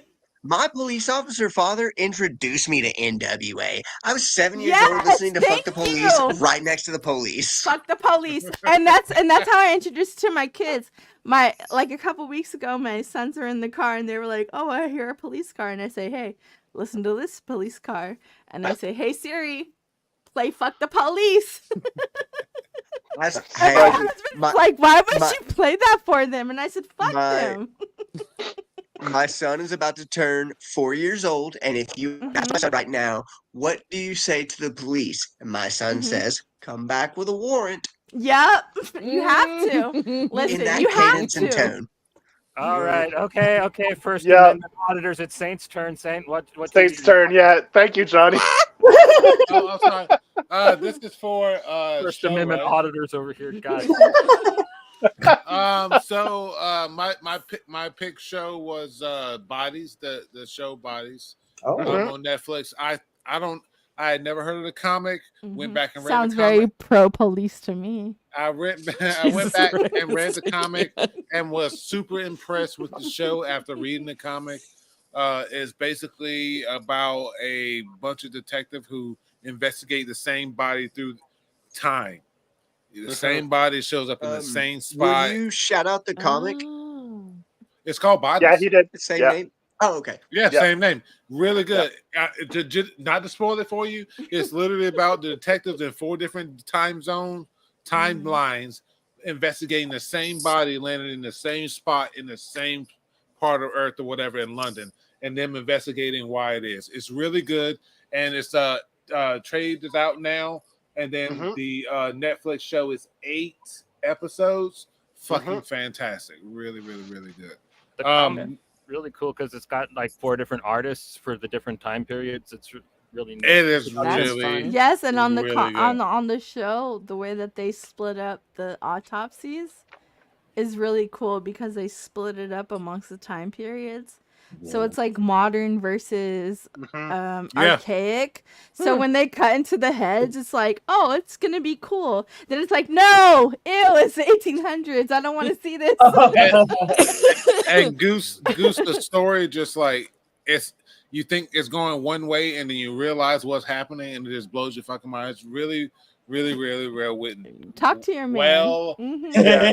We got a blossoming bromance going on. So he asked about it, so I was making sure you heard that part. I think my naughty show was Obliterated. That's also on Netflix. Oh, that new. Okay. So listen, man, I had so much fucking fun watching this show because this is the most random shit. It's about a literal covert SEAL team type people who successfully in the mission celebrate and get shitty drunk, ecstasy and mushrooms and shit like that, and then find out the next day that fucking the mission's not over. They need to continue the mission and save the world from a nuke. Well, So this is another naughty, as in good naughty pick. Yeah. Yeah. And it's funny because for me, when he was like, it's he a was like, sexy show. So my listen, kid was like, yeah, I want to watch Obliterated, and I said, no, it fucking and the sounds like reason- a show my and the- dad would watch when I and the didn't want to reason- watch Fucking And the reason military I said orgies and naughty, shit. the reason I said naughty is that there's one point in the show where like there's this guy who's torturing one of the agents or whatever. And he has this fucking tool that's this rod, right? This pointed rod, and when And he that's what presses you like, button, yeah. it fucking pokes out and spins. And he Mhm. was gonna shove it in this fucking guy's Yeah, dick. we know what you like. Look, And they showed the whole dick. Oh. But that wasn't the first dick in the episode. I mean, Obliterated. in the Okay. Decorated. they showed a bunch of dick all the way fucking through or whatever. But the reason why I was on my naughty is because there was one point that this guy shoves this fucking thing of this guy's dick, and he's threatening. He was like, "Tell me the secrets." He's like, "No, don't press the button, don't press the button," and it's just it's a big old dick. So look at Juan getting all jazzed up for his night out. Wild. listen. He got dressed up for the occasion. And the guy whose dick they're fucking with, his name is Trunk. So Get out of here. and he has a Can trunk I on block him, you? an elephant I'm trunk. about to block you. Well, okay. So obviously, if you guys have me on next year, I'll make sure my Don't. naughty list is bad. It's fine. I dig it, man.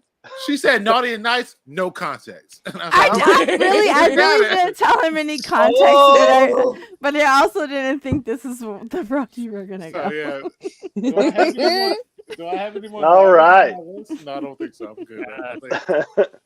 Johnny, man, you're up next. All right, I'm going to start with my naughty, and I'm going to go ahead and say, man, like, I'm not one of these people that's really down on Marvel, especially with their live action stuff. I still enjoy a majority of it. A lot of the TV stuff, not so much.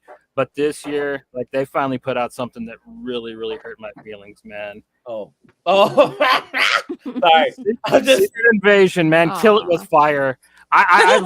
I loved the movie Captain Marvel. I liked the friendship between Talos and Nick Fury. I thought that was probably one of the best friendships they had in the MCU.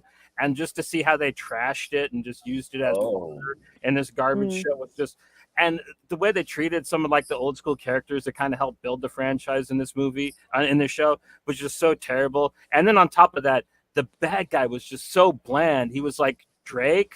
But like Drake with one of his really super boring songs, man. Like there was no fucking chemistry to the guy. Like he was just, I want to just make these super scrolls and beat this guy up. And it's like, well, why do you want to do this?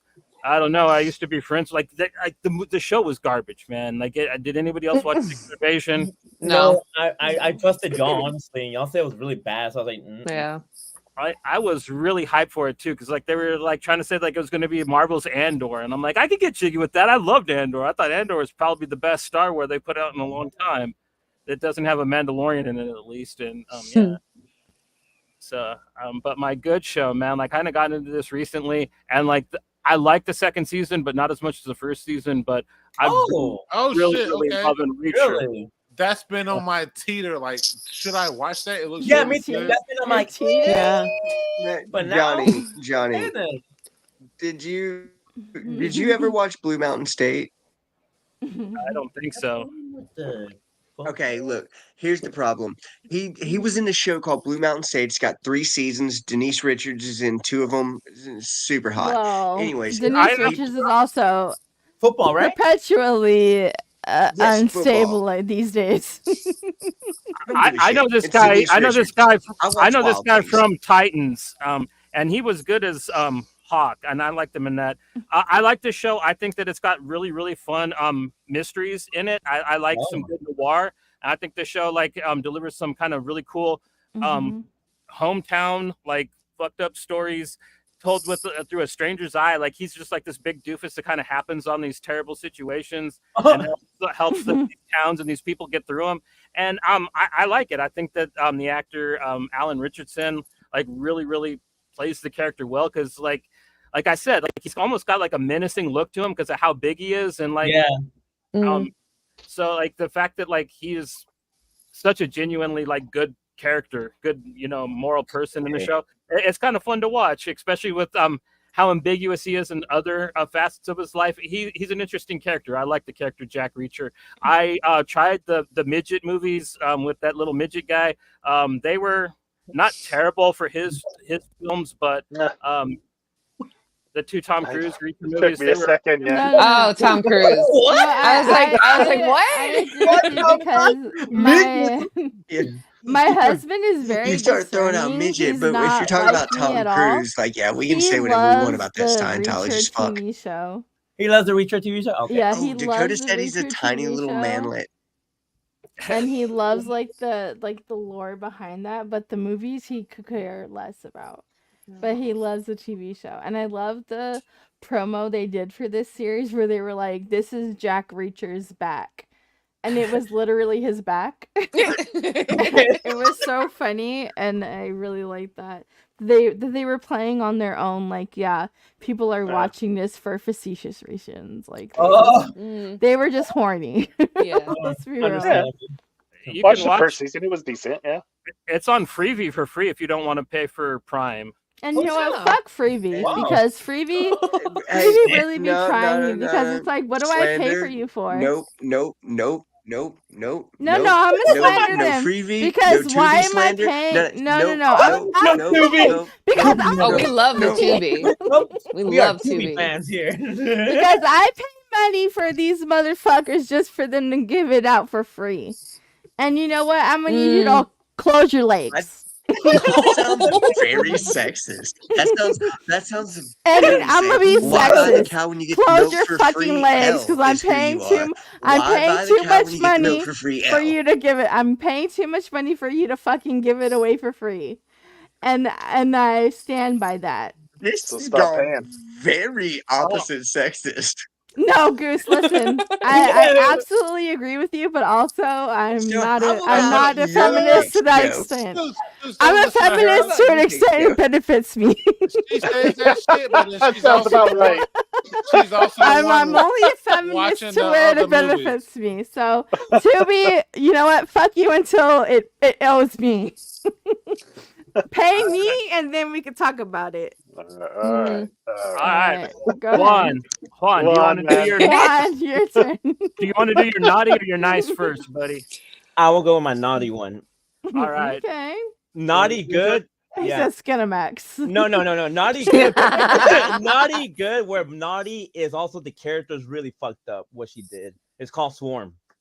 on Amazon Okay, Prime. yes. That one. Yes, Dominique is that bitch. Yes. Yeah. Okay, so John, so explain, JP, explain that show to me. You know how Beyonce had that one crazy fan or whatever, and she got stalked to whatever. That, Mhm. okay, it's basically No. that.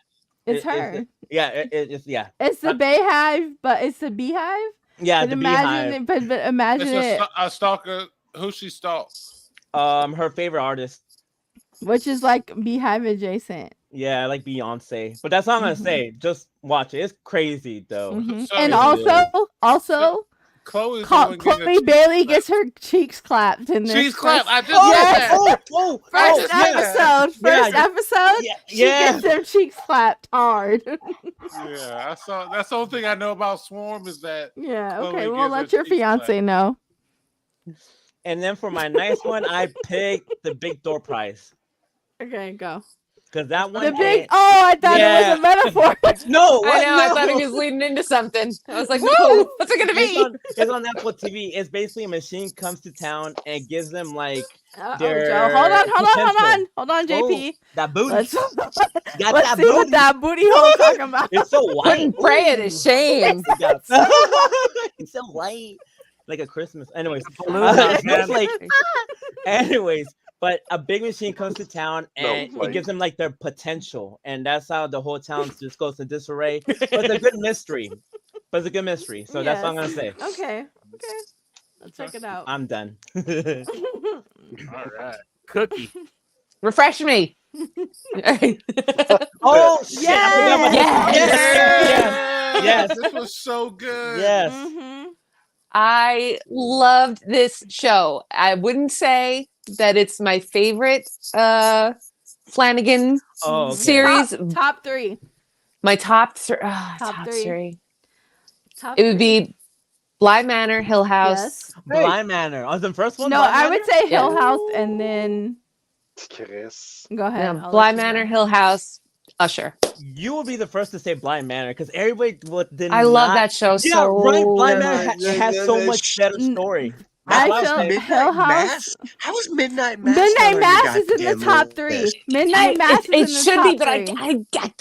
I can't. I don't. I Understandable. can't rank them. know- But anyways, this Yeah. show was spectacular. It was Yes. so well done, and I was kind of nervous because I'm like, this is the last show that he's going to be doing for Netflix.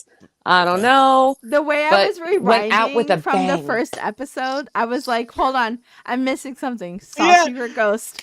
It's I the way have to every rewatch it. episode I was like, I'm missing a secret ghost. I'm missing a secret Yes, ghost. yeah, I know. Yeah, I was doing that the every whole time. episode. Oh, yeah. So good. Oh, but it's so good.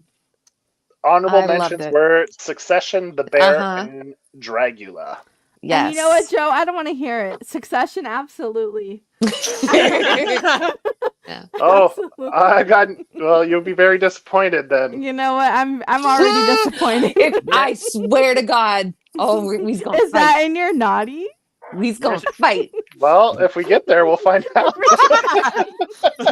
Okay, I'll stop talking. Let me stop. my talking. jar's still empty for now.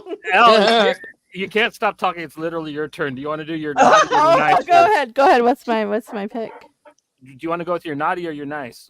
What's my naughty? What's my nice? What's my Oh, beef! Mhm. Fucking beef. Listen, I know there was some controversy, but Oh. also I don't necessarily fuck with all that. But beef was one of the best. Controversy concerning what? Oh, don't even bring it up. Let's just Yeah, keep let's going. just keep Please going. just Let's keep keep going. going. Let's just keep Trust- going yeah, Joe, because trust it me. is Don't worry about it is it. very much race related. But I will say that Beef was one of the best shows this year. Absolutely, it was one of the only shows that made me feel something, The and title that's card. why I put it on my list. Between the soundtrack and the actual events, like very much so. The only thing that can invoke any kind of anger in me is road rage. So from the jump, this was my fucking show because fuck you if you can't drive. You know what I mean? Mhm. Fucking do something else with your fucking life. But what was my runner up? I don't know what your runner-up is. I don't Nope. know. What was my Honorable what was my mentions. I What's will the say naughty? that the fucking trash ass show of the year was like, oh, Savior Complex. This bitch Wait, should have what did I say never about this? she should have never gotten a platform to talk about her situation on this. She literally murdered by not so basically the whole premise was like she went to Africa and she was responsible for the lives of like hundreds of She was playing fucking doctor. of African orphans and She was all of playing that doctor. stuff, but she had no medical accreditations.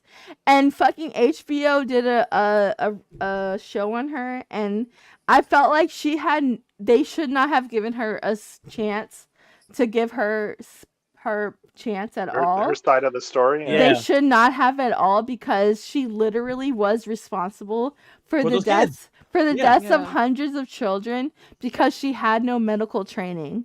And they kept trying to give her a space because of course she's a white woman and she's Christian.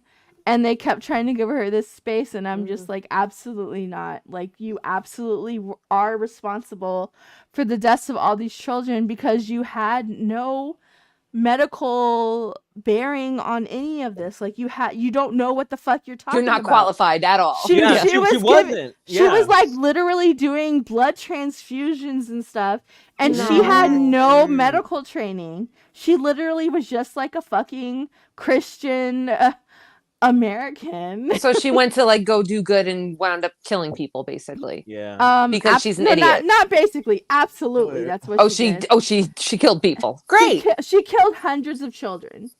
hundreds of children and babies. And they have me And donation to her. HBO just made a series about it and kind of made it kind of flippant. And I it's hate not that shit. it's not flippant. It's absolutely like you did not owe her any closure. She Yeah. should not have had a space to give her side of what happened at all. Yeah. And so fuck HBO for that. Like genuinely. Yeah, well, like, they're trash. notorious for that. Be like, oh, well, Trash. don't you want to hear their side? No, I don't. Not at all. Literally killed hundreds of children because she thought that she was qualified because she was a white Christian American. Mhm. And that's it. So savior complex. Bye. Bye. Bye. Guys, I just have to let you know I'm gonna have to jump off because I have to go karaoke after this. Uh-oh. So- All right, man. Karaoke for Thank y'all. Seriously, thank y'all for HBO? everything. I'm really grateful for y'all. This night made me really happy. So I'll see y'all later. All right. Bye. Thanks for stopping in, Juan. Bye. That's why you got all dressed up. Y'all. You look Yeah, so I know. fancy. He I'm sent at me a JP's message karaoke right earlier. now. Yeah, That that I'll have for to me. drop Not really there. off. I thought that was just for me, but yeah, fuck it, whatever. You know, Turd Ferguson, and you know what? It could be. Yeah. Oh, Joe. All right, here we go. Let's do it. What you want to start with? You want to start with the controversy? Yeah, I might as well go with the naughty first. The controversy, as they would say in England. Go fuck Succession yourself. Season 4. Go fuck yourself, as Cookie would say. Hey, they didn't all die in a plane crash on their private jet, so They might as well have. fuck I it. start crying. Fuck it. My daddy. Fuck that show. Fuck that show and every character on it. All Oh, right, stop. do my nice. Hey, she's allowed to bash HBO for Savior Complex. I'm bashing HBO for Succession. Fuck it. Fuck Okay, HBO. fine. Fair Oh, I enough. thought you were backing it for The Last of Us. I said, what did Pedro do to you? The Last of Us. This came out like right in January, so this is like I almost forgot about this show, and I went back and Same. checked, and I thought it was in 22, and I saw it was 23, so I'm like, so HBO, you just came back in my good graces just now. What a quick turnaround. Yeah, I flip He flop said, like I a fucking spit on fish you, out of then I water. spit in you. So Last of Us, I thought it was a great Yeah. adaptation, right down to the set pieces, everything, like the museum, like they had it down. They got all the details, and Oh yeah. what was it? The third episode, the story of the two. What are their Bill. names? Yeah. Yeah. I got hooked after that episode. I was like, I love this show. Like Yeah. Can I that say this, episode though? was fantastic. Yeah, go ahead. Okay, I'll say this piece, and I promise you, it's small. It's non-consequential in the grand scheme of things. It's all But right. in my opinion, as a fan of the game, as big a fan as the game I was, I felt like they spent too much time on the daughter's story because the juxtaposition of the horror of what was happening in the game initially was like the daughter, you're playing as a daughter, and all of a sudden all of this stuff is happening. All of this, you don't know what the fuck is going on, and then you fucking are dead. You fucking die. And it's so scary. It's so intense. And so when I was watching the show, I was like, I felt like that would have had such a bigger impact emotionally than it had than her like learning what was happening earlier on, like they did on the show with her. Like, they kind of showed her seeing like what was happening in the world. And I think, and for me personally, I think that was one of the biggest things for me in the main game was like, just how jarring it was. How suddenly like it was everyday normal, and then she just woke up and everything was fucked, and then she was dead. It was fucking jarring. And so I do miss that about the show, but I do appreciate what they added to it with her story. Like, So what's the girl's name? she is the daughter. No, but the character's name, yeah. What was it? Superfan, what's the name, man? Super Elle, right? fan. Yeah, her name was Elle. Elle, was I it, don't know. or Ellie? Anyway, Ellie. when I saw the Right, casting, I so was bad. dealt. I was like, oh, I'm not sure, but pulled it off. Like I thought she did a fantastic Oh, job, she and was fan Yeah. fucking yeah, she Honestly, was great. all the Yeah. awards to her. She was great, and I hate Mhm. people who say that she wasn't it based on how she looks because Mhm. Yeah. I disagree Well, that's 100%. where I like just from the casting, like you don't see the performance, right? So Yeah. I was skeptical at first, but Mhm. she Loved sold me her quickly. Yeah. in Game of Game of Thrones. Thrones. Yeah. Loved her. Yeah. Loved her in Game of Thrones. Loved her in the other show she did, which I cannot name because I won't. And this was fantastic. Like I Yeah, love her. and Pedro, Pedro's And Pedro. He Pedro does is Mhm. also so, one of my baby fathers. So yeah, Mhm. so great show. Loved it. fantastic. Yeah. Yeah. Shut up, Saint. One of my baby fathers. All right, Johnny, what's the next category? Next up is our big discovery for the year, something that Okay. is new to us or it's new in general. And first up, we have for this topic is Saint. Man, Saint, what's your big discovery of the year? Tell them what Oh, I oh. showed you. Oh, the 100. That's right. Yeah. Yeah. This is where the Goose and Saint bromance started. Started with the 100. I've been on this like weird fucking like bunker kick, like end of the world.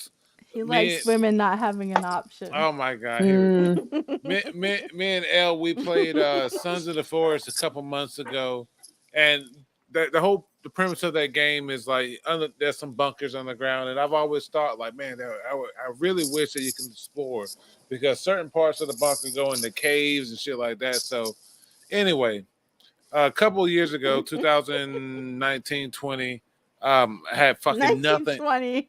Why'd you say it like that? 2020. 2020 had nothing fucking going on, and so like in a week's or two time, like just nonstop, I hammered through the 100. I don't know how I fell on it, how I picked it. The 100 is about this fucking world. Well, it's about where the Earth is destroyed by nuclear apocalypse. Multiple fucking countries send satellites into the Earth. I mean, to the space. They all conjoin to become what's called the Ark, and then fucking 97 plus years later, they send 100 people down to figure out if the Earth is habitable or not. So then children. They send children. They send fucking children between 17 and like 20 down, and they got to deal. They got to deal with the people who already live on Earth. Then at some point, they got to deal with people who've been living in this bunker on Earth. So it's YA as fuck. Yeah. Yo, dude. But good YA. My 12-year-old bad. just started reading it. It's CW. Oh, my 12-year-old. Oh shit.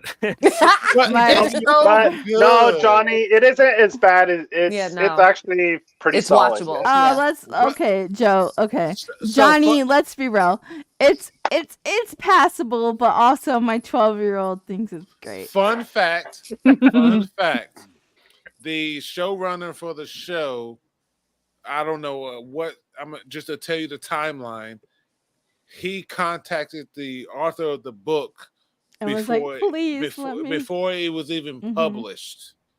The first book was published September 2013, and the first season was ending September 2014. Like he was on it. Like before the book was even published, they were already fucking filming.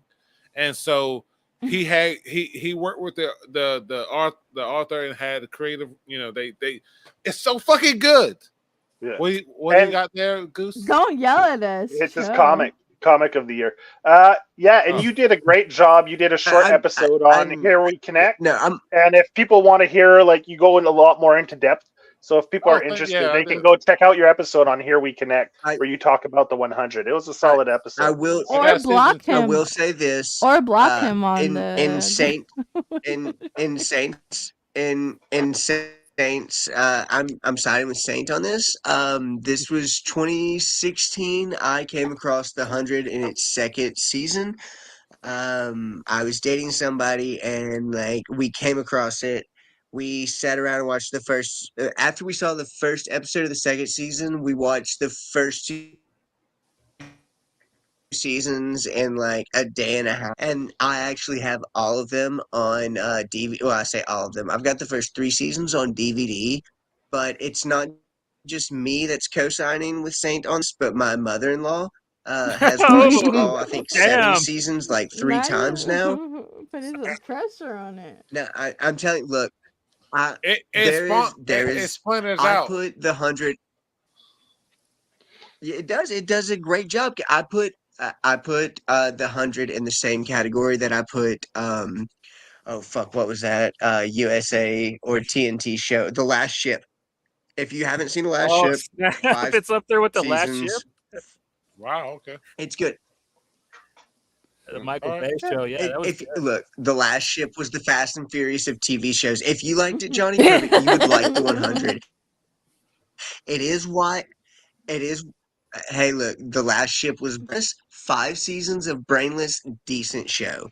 They took a 184-page novella and turned it into 5 seasons of something that I could watch.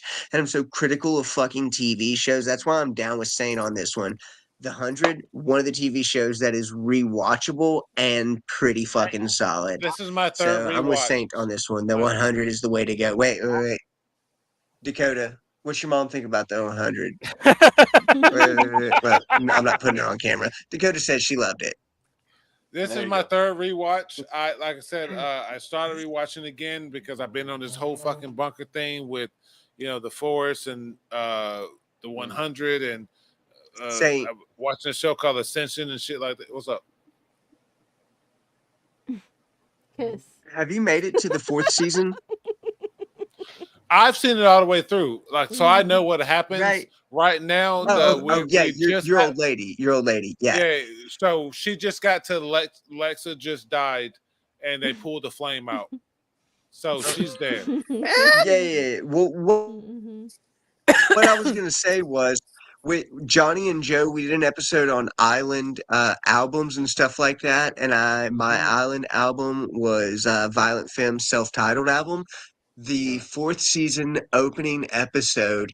Oh God, what's this super sad dude after Tondisi? They're riding in the vehicles and they sing Violent Femme.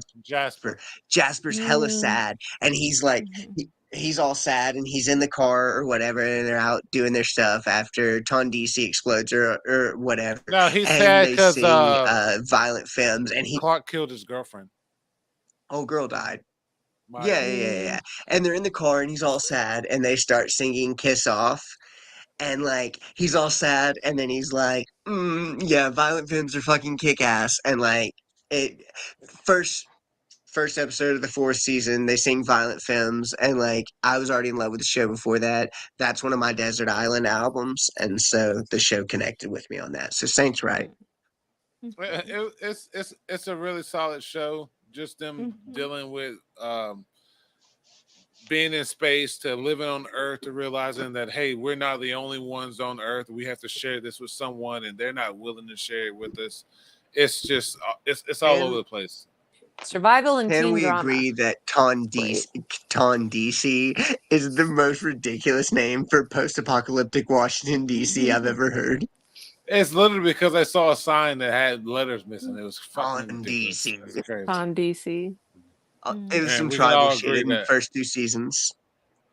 But I guess that they didn't teach American history or anything like that while they're up on the ship, did they? No, they All grew up right. in space. 100 of them got sent down. Anyways, let's keep going.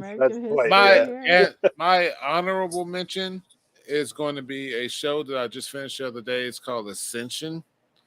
It's about a world. It's about a world where the United States are in war with the Soviet Russia. It's scared of the Cold War. So they create a ship called the Ascension to send it to Earth. 100 years travel to find a habitable planet that they can live on. But then it turns out I'm gonna spoil the whole fucking thing. It's on So it turns out that the fucking so these people live for 51 years on this ship, and after 51 years, a girl gets murdered. So someone starts investigating the murder or whatever. And then you find out that one, the fucking ship never left Earth. Mm-hmm. Two, You're super cute. then thanks. I love you. The You look two super hot with oil in your hair.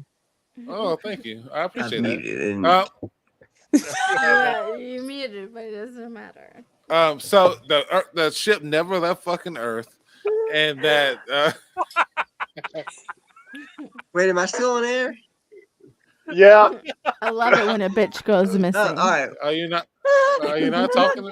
Anyway, so No, the ship Well, never ladies, left Earth. Super cute. These people are in an experiment, and basically they're in an experiment to create a punctuated evolution to create a psychic human in a vacuum. So I'm not following any of this right Yeah, I now. don't know. Yeah, it's 6 Maybe I episodes feel of like fucking I'm all slow. over the fucking place. So there was a ship that left. That they got these 600 people that think they left Earth. That are traveling 100 years into the space travel to reach this planet. They never left Earth. It's all an experiment. They're being observed for shit.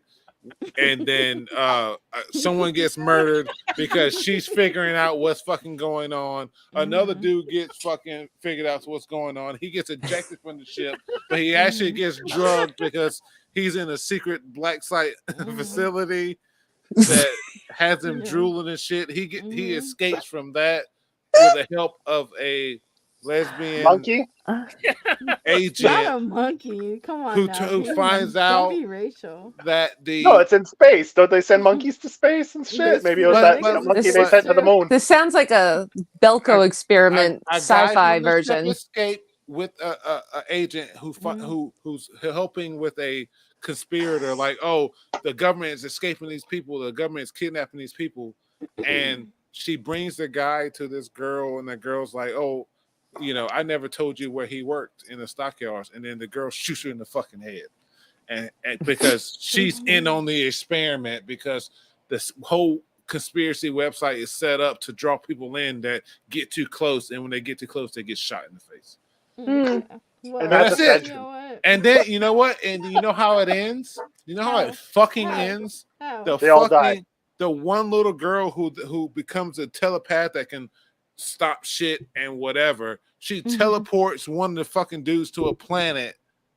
He stands up. He's like, "Where the fuck am I?" And then it ends. This show came out in like 2000. What planet was that? And this called? is an honorable mention or a naughty for you? It's a naughty. Starting as an honorable mention, Hey, and you know that's a what? naughty. It's a real naughty. Hey, Because Saint, I missed the it's middle up. part of the show, though. What was the middle part of the show I about? missed the whole middle part of the show. I, I literally missed from 7:30 don't make him to start right over. now. Don't make him start over. This sucks, period. All right, that's Saints new discoveries. Fucking good, man. Ascension is honorable mention. Thank you.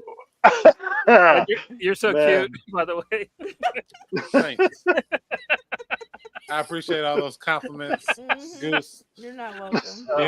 I did spray When some oil I in went my back- hair earlier, so No, it wasn't even oil.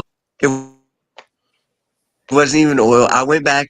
I went back and I listened to it on the YouTube thing, and I thought I had muted myself. Dakota is dyeing her hair, and she had just come in, and I thought I muted myself, and I was like, "You're so cute." I was like, "You look so hot with your hair." Yeah, we heard it all. I We was heard it still, all. talking. We thought we were gonna have like on-air sex it capades doesn't going matter. on. It doesn't matter. Prior to that, he Hey, threw a look, compliment in the We air. know you I and caught Saint it. have a compliment. The end. We thought we were gonna start Bromance hearing is a You're little. cute as real. hell too. You're cute as hell too, Saint. Don't worry. My old lady is fine as fuck. Let's keep going. All right. Yeah. All right, who's up next, Johnny? It's a two for me and you, Joe. This Oh is yeah. a fellow we just had on the show. This is Mr. Pierre Dola. He is a one-of-a-kind character. He makes his own graphic novels, whether people are reading them or not, man. Like, I love this guy because his ethic is just like I don't care if people are going to read it or not. I'm making a goddamn comic. He writes them, draws them, doesn't pitch them, does like he just puts them out online for people to read. If you're interested in checking out some real like hardcore punk rock comics, man, go on Global Comics, check out Pure Dola. He has 2 books that are published from Fantagraphics you can get. There's from Granada to Cordoba is the first one, and the Corona Bible's the second one that he has. Both really phenomenal. And we have the only interview that he's done in English so far on our channel. So if you want to kind of hear It was a great interview. You guys did a great interview. And yeah, man, he's one of a kind for sure. Yeah, but he's got a lot of stuff you can read for free on Global Comics, and a lot of it's just so visual. It's so raw, so awesome. Like if you want some good, hard-hitting, very political comics, I'm not gonna lie, but whatever. Like I said, he's very punk rock, and yeah, he doesn't hold back. So yeah, definitely check him out, man. Pierre Dola. You got anything you want to add to that, Joseph? No, man, that pretty much sums it up. If go read his books, go check out the interview, and man, definitely worth giving the guy some love. He's got some talent. Okay, Cookie, we got a discovery for you. Beneath the Trees Where Nobody Sees. Oh, yeah. I loved it because it looks so adorable, but it's so messed up. And it was a lot of fun to read. I'm kind of bummed because I wanted to get the second issue in my shop and they didn't have it. I was like, shit. So I'm trade waiting for it now, I guess. That just came out this week, right? The second issue? I think it was last week or like the week before. Okay. I bet you won't Yeah. tell them to come at you. I think you're the reason that I hopped onto that, and it was hella bloody and beautiful. Right? Yeah. A lot of fun. Yeah, we did a hot flashes with you guys for that first issue as well. So yeah. That poor dissected little duck boy, man. He didn't know it coming. And he was just being a nice guy. See, nice guys finish last. Or chopped up, man. whatever. I don't know if you guys want to admit that or not. So. Yeah, man, that's a kind of Elliot Roger thing to say right there. Are you guys pussy or no? Oh, I didn't mean to say it like that. But I've also been drinking, so I've been drinking for a long time now. It's 8:20 p.m. on 12/22. Hey, look, you can't. I've been drinking for 4 hours at this point. All right, what's up next, Speaking of, Johnny? I just got done. Yeah. What you drinking? Turd? Turdy. Yeah. Turd. I was gonna say I got done with You're just my calling him cute. turd I got now? done with my cute bitch. You're drinking a cute bitch sake. I got done with my cute. Saucy sake. I got done with my cute bitch Saucy sake, and sake. now we're on to my Yome sake. Okay, Yome. But anyways, what's next, Johnny? Next up is you, man. It's your crowdfunding, your favorite Kickstarter of the year. What Juicy. you drinking for a crowd? Actually, I have mine picked out. Illumon was definitely one of them. That comes from the artist who did Samurai Grandpa. Excuse me. It's Sean. I just lost it in my head. Because Easton DeVerna did the writing, and Sean. I need to go grab it off the shelf. Anyways, it's absolutely fucking fantastic. He made a Pokemon style comic that was very interesting. One of my favorite things is cartography, and in his Kickstarter, he included a map. And that is something I'm a very big fan of. So that was one of my runner-ups, and I don't know if I it was at the top of your list. portrayed That's that why. correctly. Yes, it was. Yeah, you also have Sink and Dwelling. That was my. That was what I was about to bring up. Was Dwellings? We all love Sink. We all love John Louise. Definitely. Well, that was the thing. Dwellings is something I don't know if any of y'all backed or any of y'all have heard of. Dwellings is one of my absolute favorite things because it is. It is by Jay Stevens. Did y'all ever? Jay Stevens has done a lot of stuff. He's an illustrator. He did a TV show on PBS Kids. The one about King Tut. It, anyway, Okay. Dwellings is it's actually about to go through Image. It's coming out in full production or whatever. But It's Dwellings out now. is drawn Yeah. like the Charleston. Oh. Oh, is nice. Yeah, it's out in Dwellings is shops now. drawn like the old Charleston comics like Richie Rich and Casper. It is a 6-part, all different stories. They kind of connect. I've been backing them for a while now, and actually, one of the other things that I'll be showing off this year is this is the bottom half of page 30, or sorry, page 24. And yeah, you can see him cracking the skull. And then this is the top half of that page,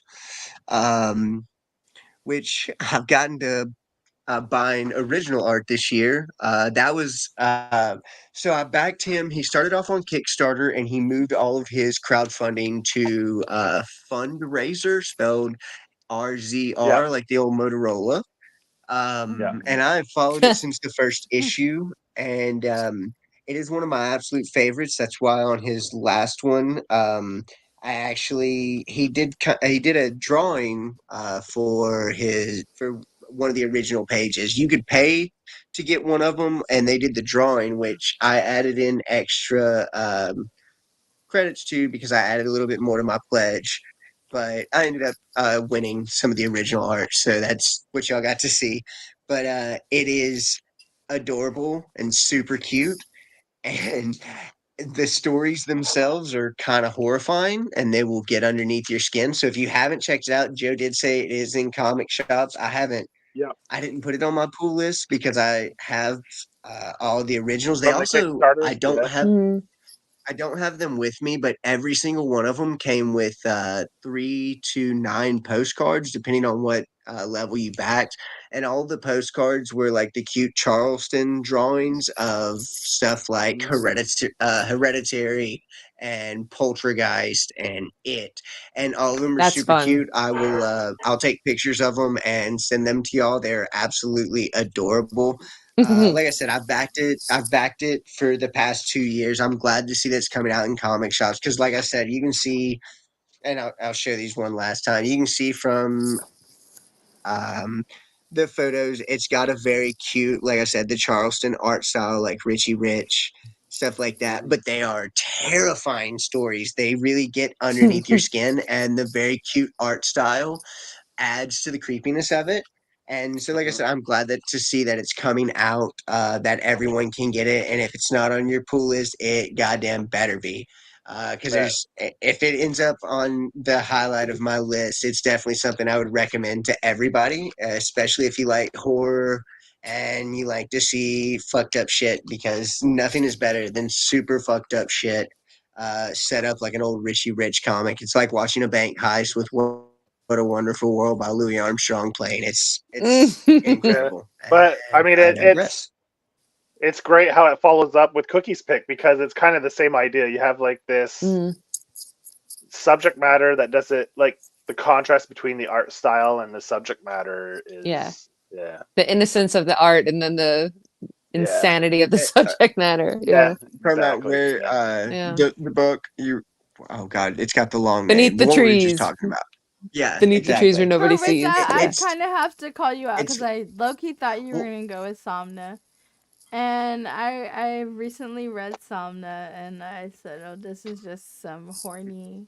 one of the This is things You some calling horny, me out. some one horny of the white last woman things I will shit. say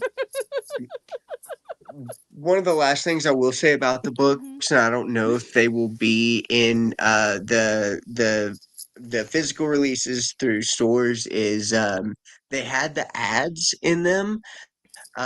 Everything from the first page of the book to the last page of the book, whether it be back matter or front matter, you need to read everything because it's got like ads for like the switchblade combs, but also like how to bring a poltergeist to your house and stuff like that. And it really gave an old school, like 1970s Charleston comics like feel. And so, like I said, Yeah. it definitely, I'm ready for everybody to read it so y'all can enjoy it as much as I did. Very, very, very cool, man. Good pick. Mhm. Johnny, man, we got a 2 for next, right? Yeah, we got Saint's gonna have to share his again. Go ahead, Saint. Share your pick, bitch. Fucking- Share your pick that you straight up copy. Go ahead. Don't be mean I'm to me. waiting. I'll come. He can't even spell hustler. All right, Elle, go ahead. Listen, Warp Hustler was one of the best things I've read this year, and I'm so surprised that it took them so long to bring this to market because it's genuinely so fucking trippy. It's so weird. It's so like I can't even explain it. It's everything that I love in a comic book. And honestly, out of all the things I've read this year, genuinely number one. It was just it was ridiculous. It was weird. It was the sci-fi in it, the what the fuck is going on of it all. So Warp Hustler, I love it. I really hope that they continue this. I know it was a long time in the workings for just this even number one issue, but obsessed. Hope they continue it. Cool. I hope we Any, get to do an episode about it because I know we've been talking about it. We've been talking about it. Yeah, we'll have to Yeah. set that up come the new year. I really liked it when you great. sent it to me. Yeah, it's a good so comment. weird. It's like weird in like the best ways. I It's agree. weird in the best ways. Go ahead and ignore him and keep talking. I agree. I agree. He's never read it.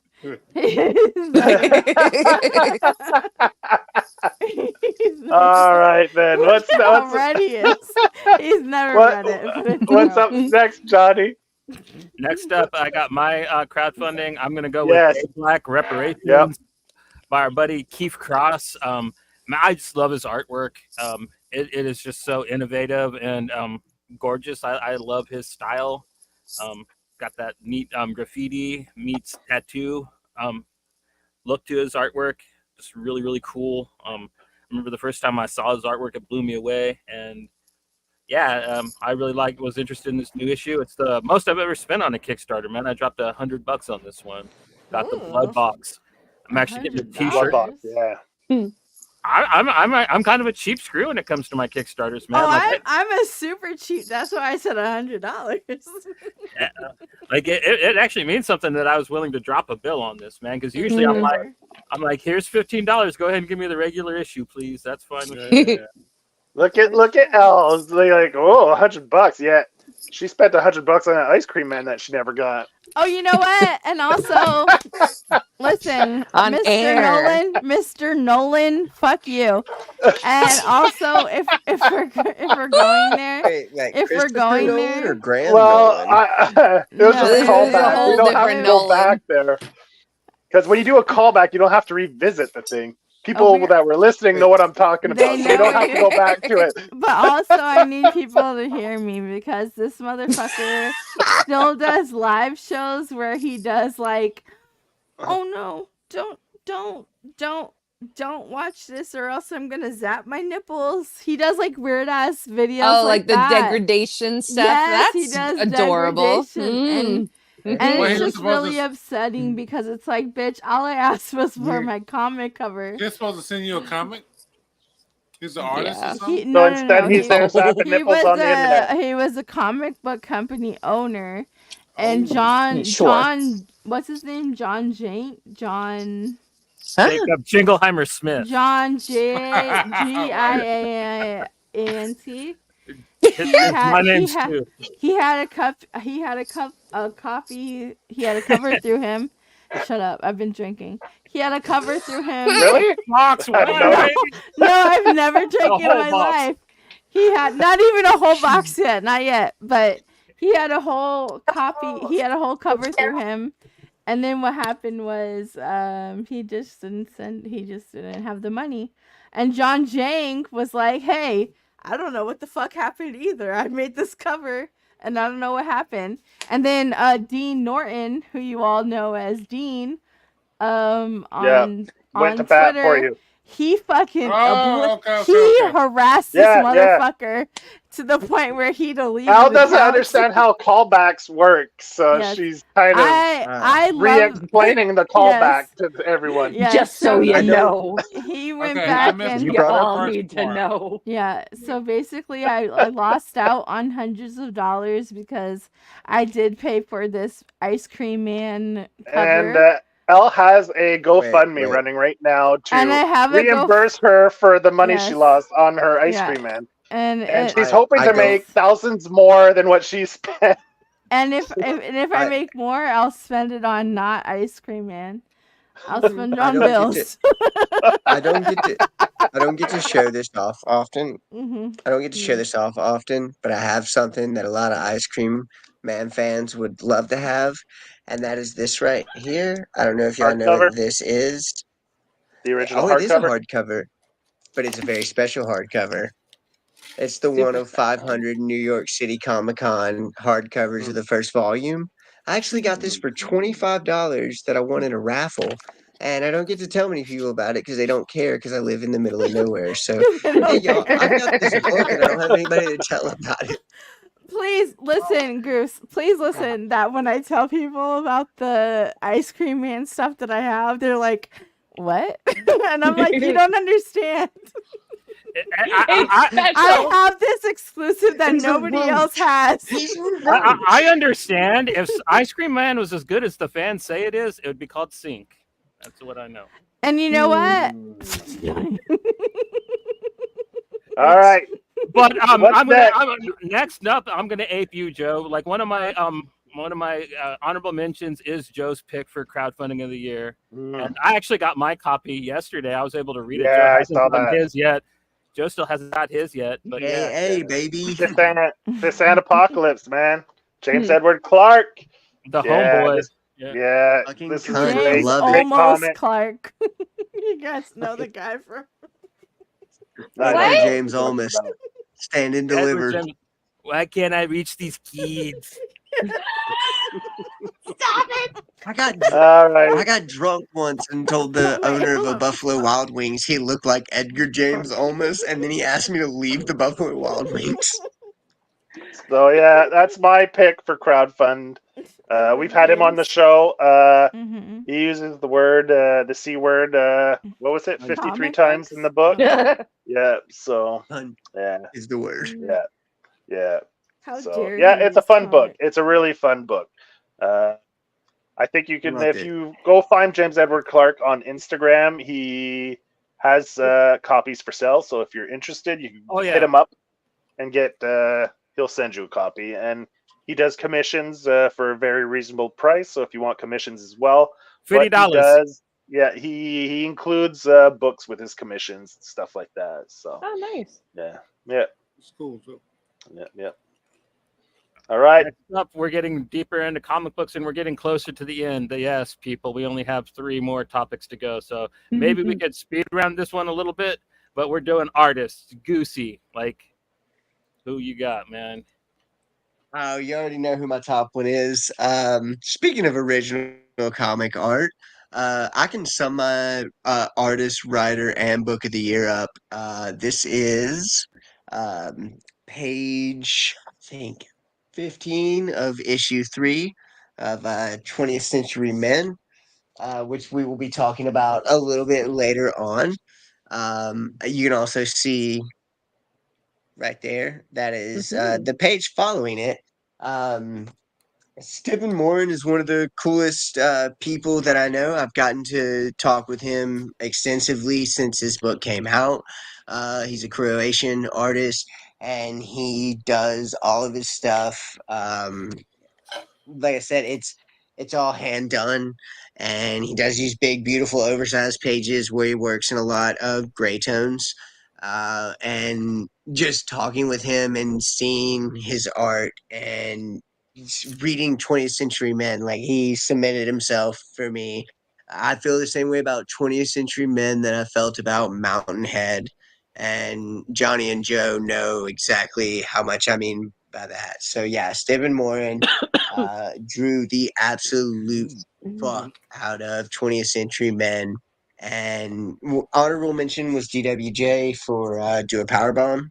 But the highlight of the year, 100% goes to Stephen Moran for his absolute fucking just behemoth of a first like big issue or big series. So he Do absolutely wins on Powerbomb that. I was don't know if you, sick. So that's high praise. That's super high look, praise. Joe and Johnny can DWJ and Do a Powerbomb rank second to everything else. I bawled my eyes out to damn near every Daniel Warren Johnson, Mike Spicer, and Absolutely. Russ Yeah. Wooten book. He's one of my absolute favorites. So me putting 20th Century Men above that is high praise. Like I said, I put it in the same category as Mountainhead. And if y'all weren't around for the Pink Buzz days, Mountainhead is one of my favorite books of all time, and 20th Century Men cemented itself with that. But we'll get into that later. Stephen Moran, all the fucking way. Croatia, baby. Yeah. Saint, And man. also not to boost onto that with no warrant, but absolutely he's absolutely correct. 100% I stand You with talking about everything me? he just Thanks. said. All right. I'm just saying you don't know good shit. I look well. I'm gonna be super quick. Please. Yeah, Mike That's what she Dollar said. Jr. for Savage As Avengers. we know him to be. Is this because of his AWA work? No, it's because No, this is strictly. I didn't read a whole lot of comics this year, so Savage Avengers is what I like. I started reading and had to like continue and finish all the way through. And so I thought it was really good. So he was taking this as a joke. If you like his art, man, check out Bad Mother. Bad Mother's Bad Yes. Mother. Adding it to my list right now. Actually, Saint, all of the titles that he's worked on with AWA have been really good. AWA is artisans and writers. All of their graphic novels, the TPBs are $9.99 out the door for the first volume. Definitely hop onto that. He worked on a Bad lot of stuff. Mother Bad is Mother's one of them. Bad fantastic. Mother's so good. Fantastic. That's my It's on favorite my of the list. ones. That's my favorite of the ones he's worked on. Him and Kristana Faust are a really good team together. Yes, Faust Thank is you, a Goose and fantastic. Johnny. I appreciate the Redemption. Faust is recommendation. known for her kink work, Yeah, and Hit Me is her best Really? book. Hit Me is her best. Yes, absolutely her Nice, best Johnny. work. Thank you for It's hitting me. I really fantastic. appreciate I you. like Yeah, stop I liked talking, Redemption Saint. a whole If you lot. can just hear, huh? Goose, Johnny, I really appreciate that. I'm gonna add both of those to my list, and He can't wait. known for Saint. Add It's okay. add every AWA book to your Yeah. list, bro. I Hotel, look. fucking it's So listen, my favorite publisher. So Goose, I'm gonna tell you how I take notes. I just put AWA because that means everything. That's what I'm talking about. That's all you $9 trade paperback, Saint. Like you can't beat it with a wooden spoon. AWA rules, man. All right, I'm all for And it. it's ran by old Marvel's like editor in chief Alex Alonso, and check out all their books. Check out Erratic. It may be a Spider-Man knockoff, but it's the Erratic, best yeah. Spider-Man knockoff you'll ever read. I think I may have sent. Kyle Andrews, man, he rules. His art is so good, but Oh like, God, Erratic's probably his most fun work. All right. Well, yeah. Even like moths and stuff. If you find an in to one of their series, you're gonna enjoy what you're reading because. Okay, cool. Oh, in Year Zero. Oh. Yes. All right, cool. American Ronin, Absolution, Chariot. Like, I mean, you can just go on with Butthole Warriors is one of the best. It's Peter one of the best Milligan series I've ever read. Peter Milligan especially did Butthole some of his Warriors. best work at AWA. Yeah, for sure. It's Grendel, like literally We're not about even being paid. buttholes that AWA is the fight. tits. Yes, absolutely.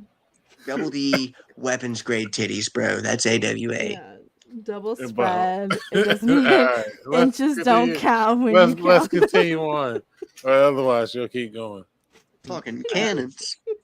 I'm gonna go with the safe choice, man. Like I just I know there's only 2 issues of Hack/Out, but like I really love what Zoe's doing with the book.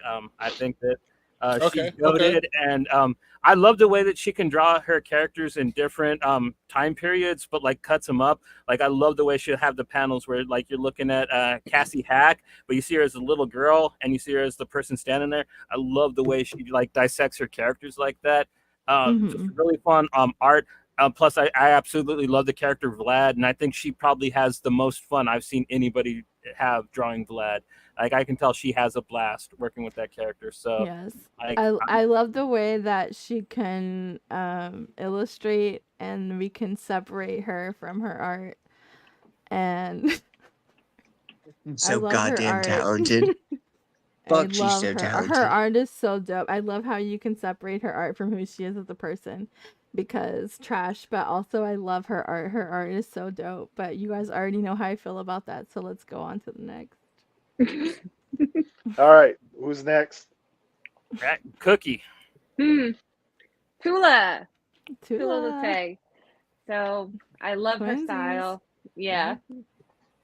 So I love her style. It's very soft. Looks watercolor. Everything is beautiful. Barnstormers was absolutely gorgeous. Samna is stunning.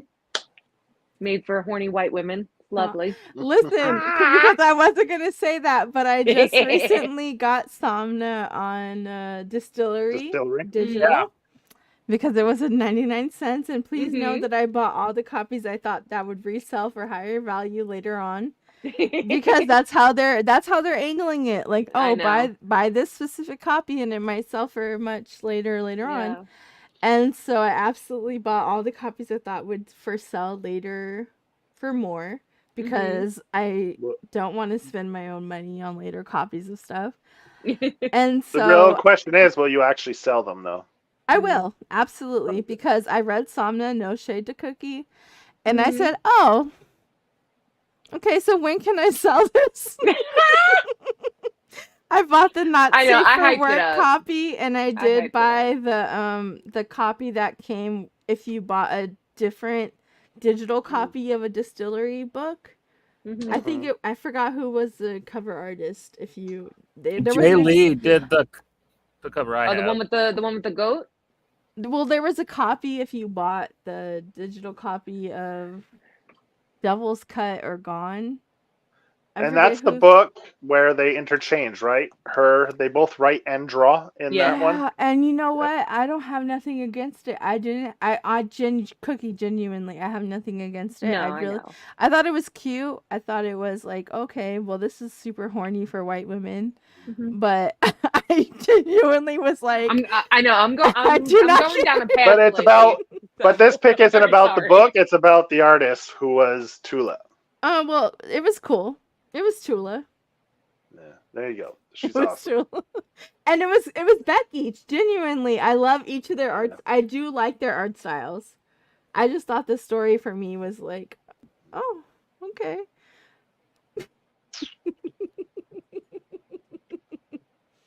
Loved you, Cookie. Next up, Martin Simmons. Yeah. Me talking shit about you. Listen, was this for my comic of the year?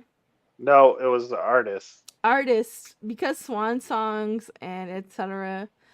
I just really love Martin Simmons, and I really like, especially in Warp Hustlers, I've never seen him do bright colors, and so it was really cool to see him in a different element with that. And so I know we've talked about doing a show about Warp Hustlers, and I really hope that we can do it going into the new year, because genuinely I've never seen his art style like that before, and the story was just like so ridiculous. It's so fun. So yeah, Martin Simmons was my artist of the year for the range alone. Yeah, he's a good talent. I like his stuff. Definitely. All right. So that means it's me. Yeah, I got Nick Patara. He put out his first. Nick. I'm just kidding. So he put out his first. Axe Wielder? Yeah, Axe Wielder John. He put out his first creator-owned project this year, and just fantastic. I just started getting into his stuff in the last little while, and I loved Axe Wielder John, and he does a fantastic job on that. And we had him on the show, and he draws all his books panel by panel, like on a 11/17, and he draws them all like it breaks it up, his page up by panel, and draws them all individually on their own sheets, and it's a fun book. I'll be talking about it later because it's his book comes up as my top pick of the year, so I'll elaborate more when we get to comic of the year. Yeah. All right, writers, man. Goose, we got your top writer of the year. All right. I got sorry about that. I got caught up in a quesadilla explosion.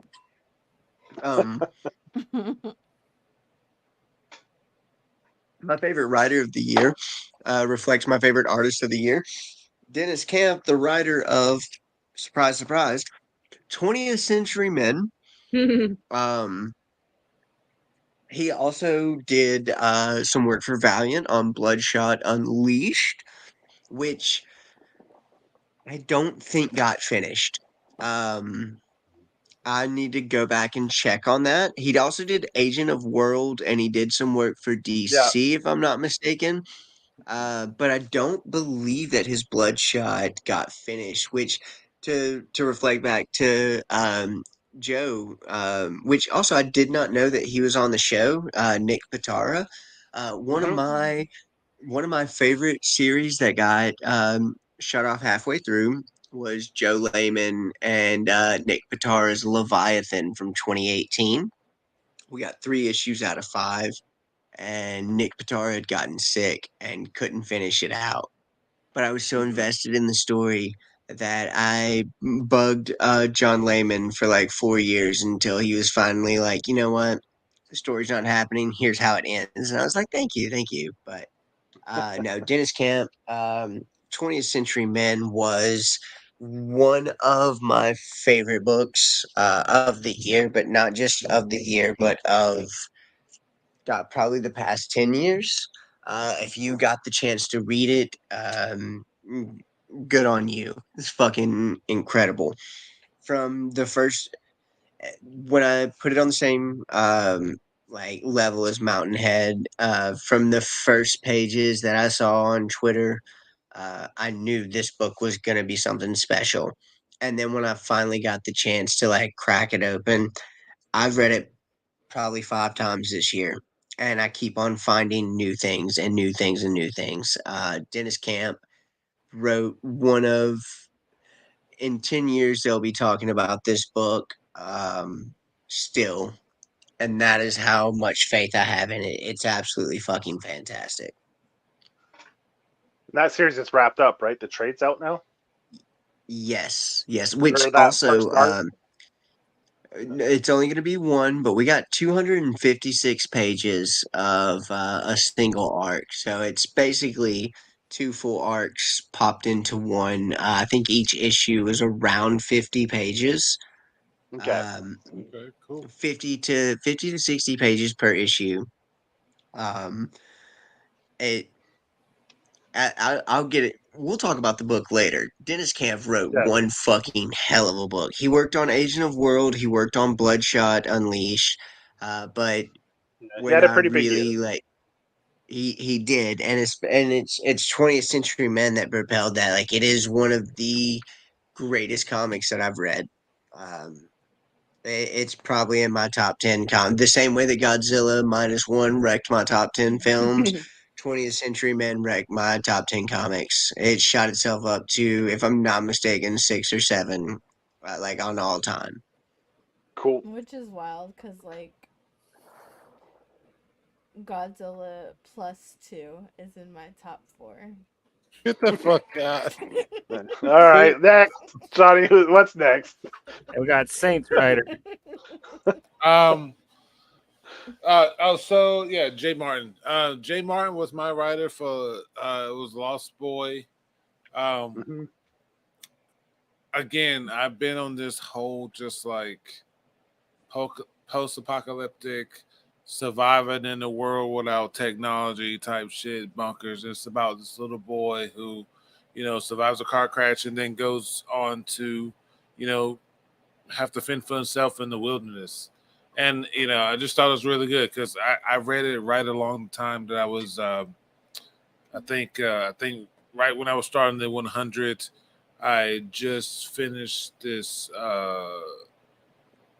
Silo, this other show about a bunker and some shit like that. So I was just in my head about just surviving and whatever. And even that's a Dark Horse book. I'm not sure who. We're gonna be seeing Saint on an episode of Doomsday Prepper someday soon. Yeah. Look, man, I bought myself a bunker, yo. And the thing about it is, in Florida, go ahead. They don't have them. He said he's gonna have to move a little bit more north. Yeah, more away from the ocean. So let's, because the water level, you'll drown in it. Basically, is what's gonna happen. Yeah. There's no. When we watched the end of the world, what was it called? Leave the World Behind. When we watched that, when they got to the part where Julia Roberts was dancing, he said yes. Now this is where I can get behind the end of the world kind of movie. Am I right? No, Isaiah? the fuck I didn't. I was all about the bunker and the little girl. What was the song she was dancing Friends. to? Isaiah? I don't remember. You Dancing know. Queen. Was it? Oh, probably some ABBA. I wonder if she could tell I'm hard right now. But no, you can't have a bunker in Florida. ABBA pretty heavily, so Johnny, watch yourself. Julia Roberts, End of the World song. I wonder if she could tell I'm hard right now. Give me a Man After Midnight. Yeah, I'm going with the thong song from yeah. I could see her being. Well, it was definitely Blackstreet, and it was definitely. And I know a lot of black folks. Blackstreet, like, no diggity. No yes, diggity. it was. Yes, it was. Bag it up. And I know a lot of people who were like, "I'm out. I'm not watching the rest of this movie." But I actually really enjoyed because I felt it was honest.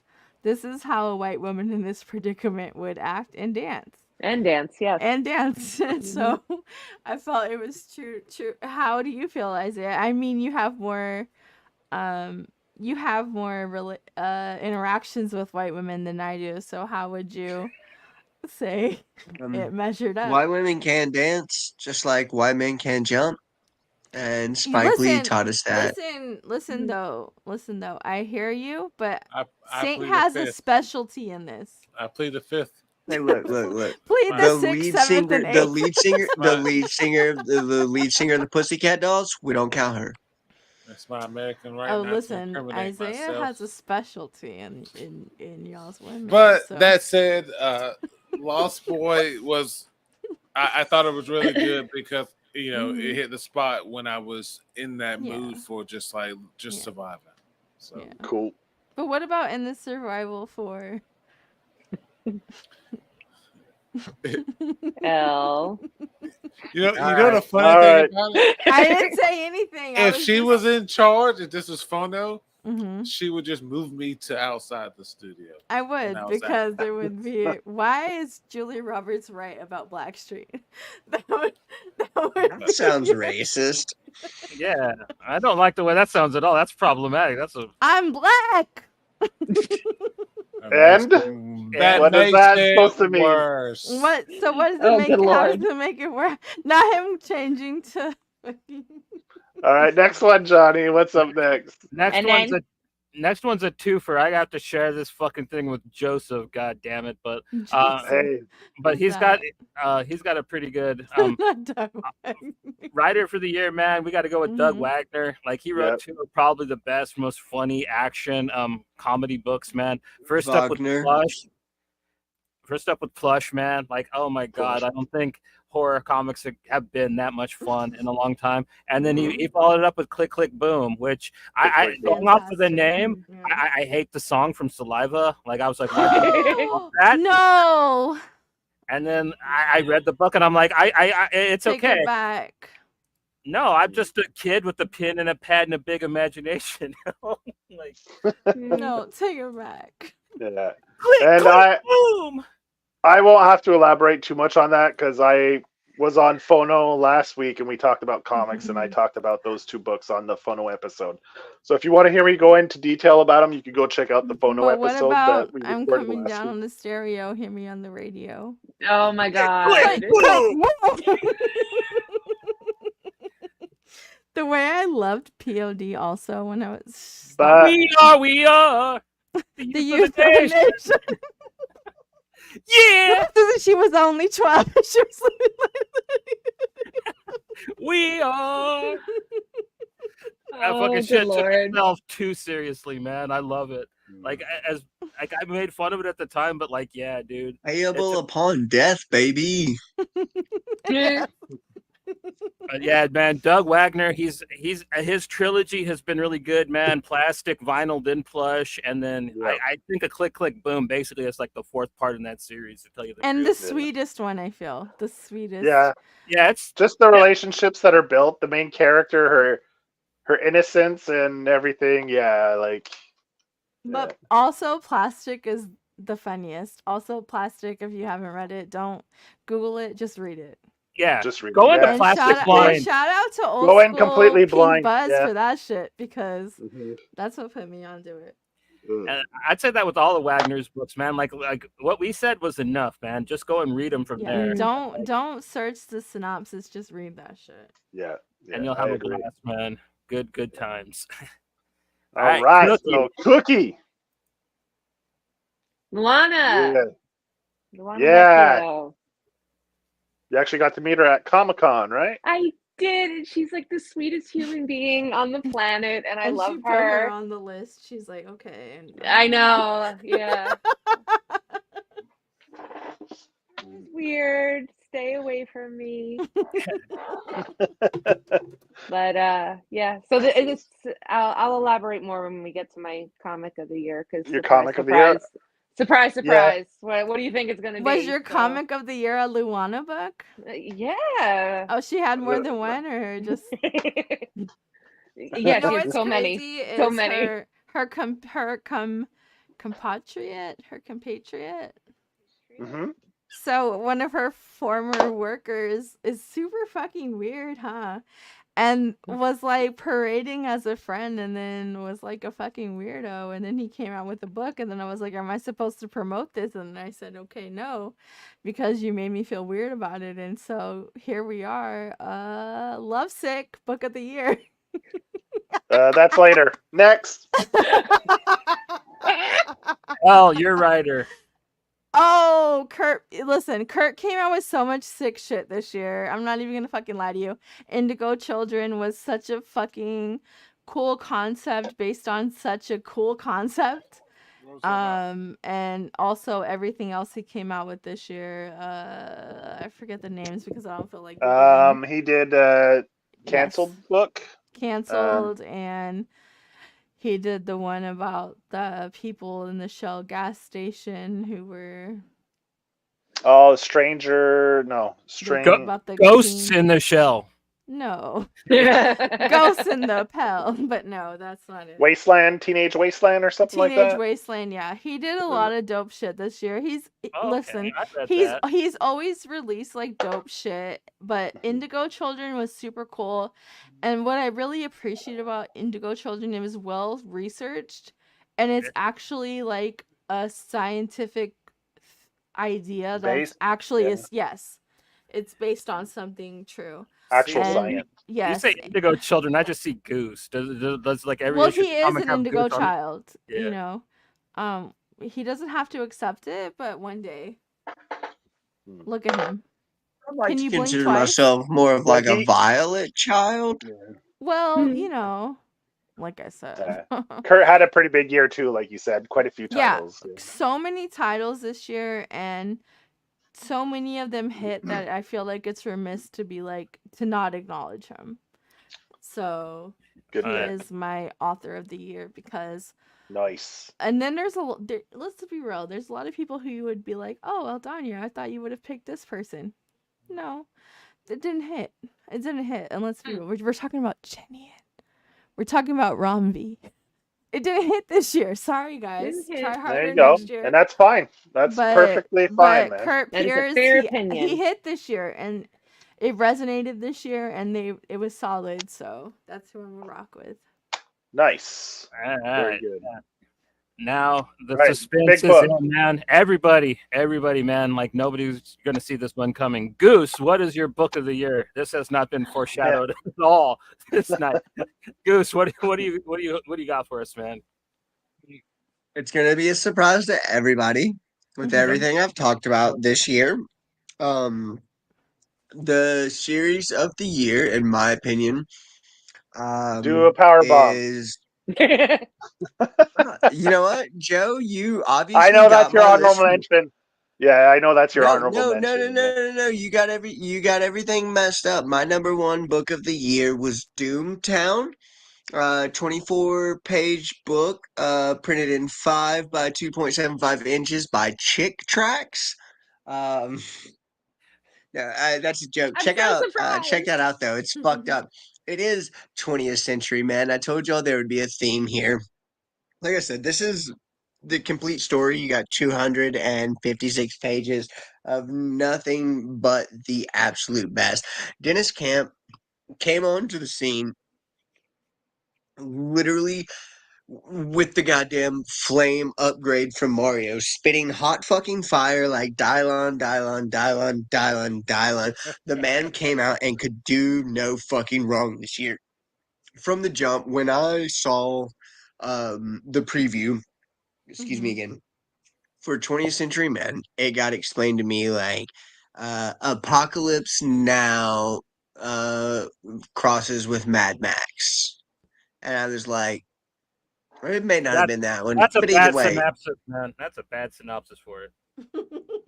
right? It's terrible. You have to blame the sake at this point in time.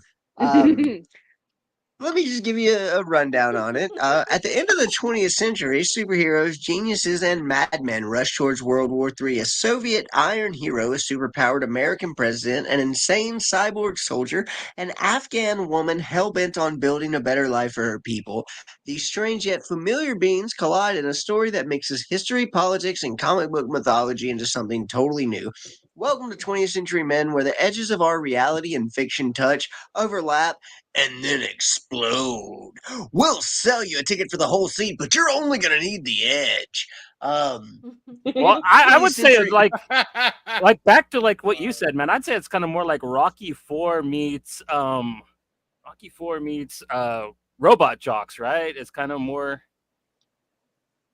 It's Robot Jocks. no, Is that the one with Hugh Jackman?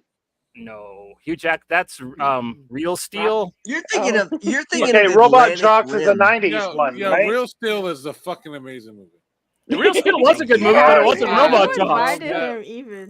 No, y'all are thinking of the movie Atlantic Rim. I have seen that, man. Pacific Rim? No, Atlantic Rim. It was on Sci-Fi Channel. Oh, and, you're like, talking about the spinoff. Okay. Stop it! and It was dude, not a thing. there is like this great scene. Like it had what's his name from Naughty by Nature? He was like hitting this what is Tretch from Naughty by Nature? He's like the star of it, and he's just hitting this fucking door handle with this hammer, trying to get it to open. I'm like, dog, doors don't work this way. What is this scene in this movie trying to like Atlantic Rim's worth a watch, man. It's the Native Pacific. American no, talking about Atlantic Rim. Pacific Rim? Get your shit. No, Atlantic Rim. Get your shit together. The Native You said American you don't know dude. Black entertainment. I didn't say you don't know Black No, I'm entertainment. just This is not kidding. I Black was just entertainment. This is kidding. terrible white people entertainment. This is the company that when Abraham Lincoln Vampire Hunter came out, they released Well, that's Abraham ingenious. Lincoln That's Zombie Hunter. ingenious. I love that movie, and I love the book. I thought that was good. I thought it was based In on fact- a true story. Atlantic Yeah, Rim's yeah, like this. I hate agreeing with how much things that she liked too. I Shut like up, that. Isaiah. You I can shut up enjoy too. that. Anyways, I like Atlantic that. Rim, baby. Yeah, it's on that But shark no. side of the moon style of things, man. Did you say Shocktopus versus T-Rexosaurus? No, No, he sharks. said Shrek. God. He said Octopussy No, versus Shrek-to-pussy. I have seen Sharktopus versus Hey, whale look, wolf. if you want to have some That's the one game. Shreks, we'll talk about this off air. Are we going to talk about Shreks? Atlantic Rim before I. Hey, look, this is- I this want to is, Shrek you up. Yes. Jesus Christ. And show us how. These people made Sharknado, y'all said? No, Shrek-nado. Sharknado. Okay. I still get so worried when you stand up, dude. Thank God you all. All right, Saint, man. Like, what is your comic of the year, buddy? Oh, it was a He-Man.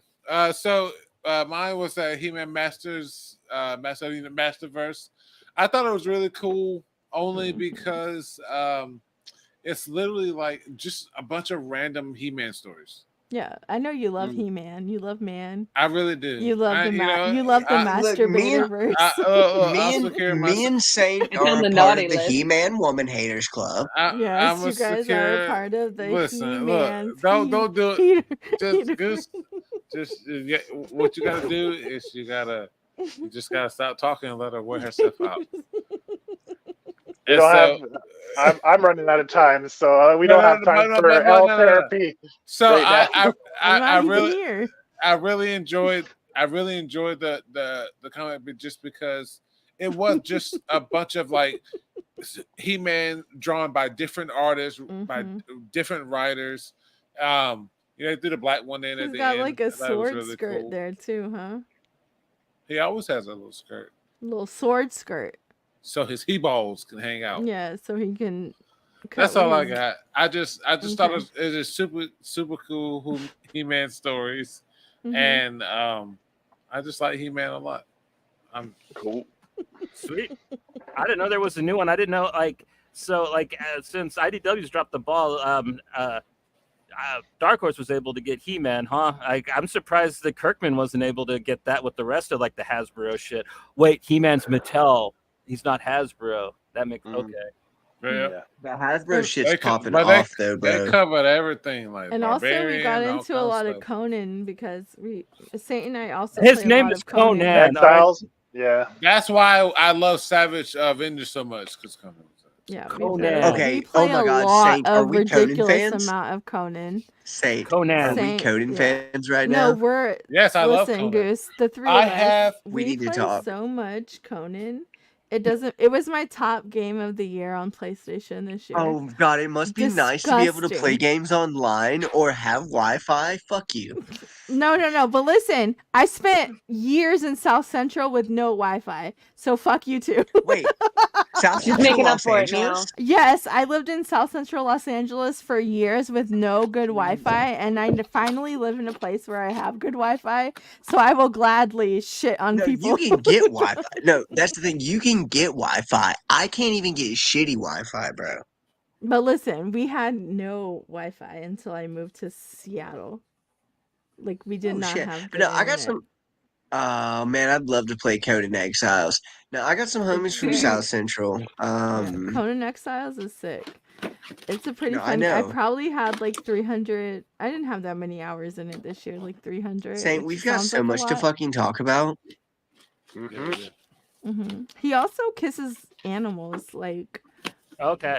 Yeah, that's not weird at all. Shut the fuck up, El. like stray cats. My comics of the year. I got a couple pretty good honorable mentions. Like we were talking about, it's been a good year for some people. Like, come back. I'm sorry. I'd say it's been a pretty good comeback year for Brubaker and Phillips. Like they've never really gone away, but like I think that like their stuff this year has been really strong. I really like Nightlife, and then at the end of the year they came in super strong with Where the Body Was, which is probably their most fun book I've read in a long time. I like that they took a step back from their hard-boiled gritty shit and just did a weird book about this fucked up neighborhood and the goofballs that lived there. It was so much fun to just like dive into that neighborhood and live there for a minute. So if you haven't read Where the Body Was, really good end of the year pick me up, man, from Brubaker and Phillips. Definitely pick that up. But yeah, my my copy coming in. Hold on, y'all. Say it a little bit slower so Saint can write it down. I'm already done. I have that book coming in, and I'm excited about it. I also really liked Matt Rosenberg's Wildcats comic over at DC.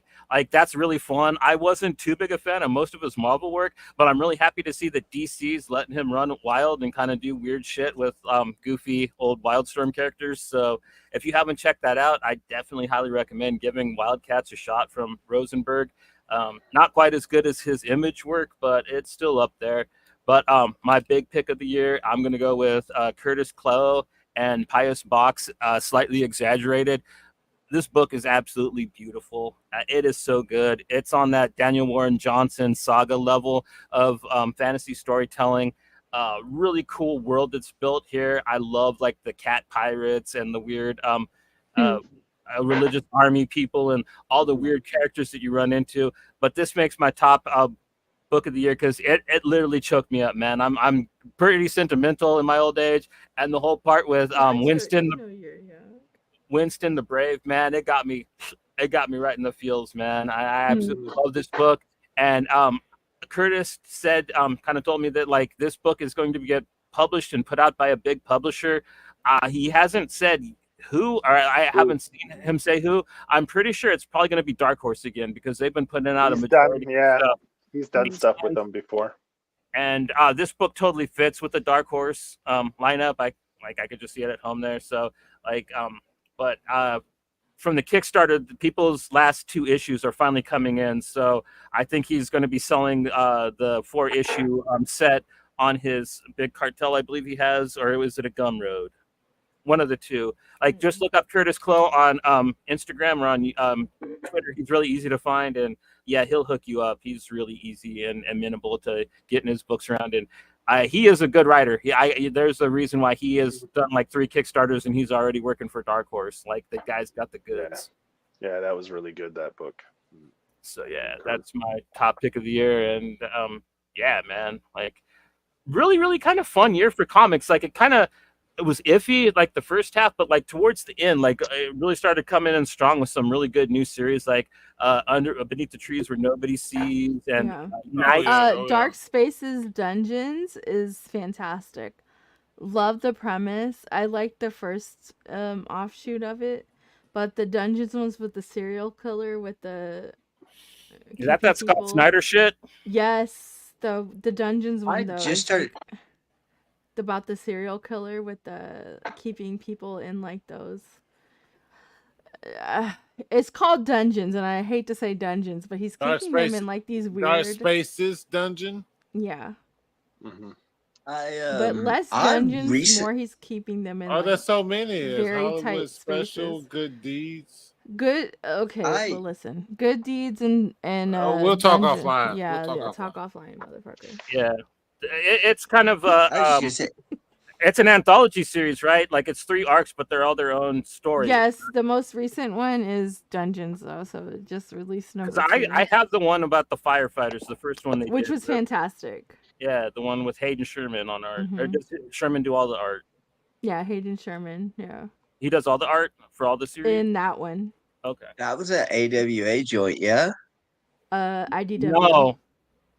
Yeah. Okay. Yeah, that one's the IDW. Good Deeds Hollywood Special. Cookie, what is your book of the year? I'm sure nobody saw this one coming either. Nobody saw this coming. It's Lovesick. Shocking. Yeah, no, I love the story because I went into it thinking that it was just going to be, horny gore, basically.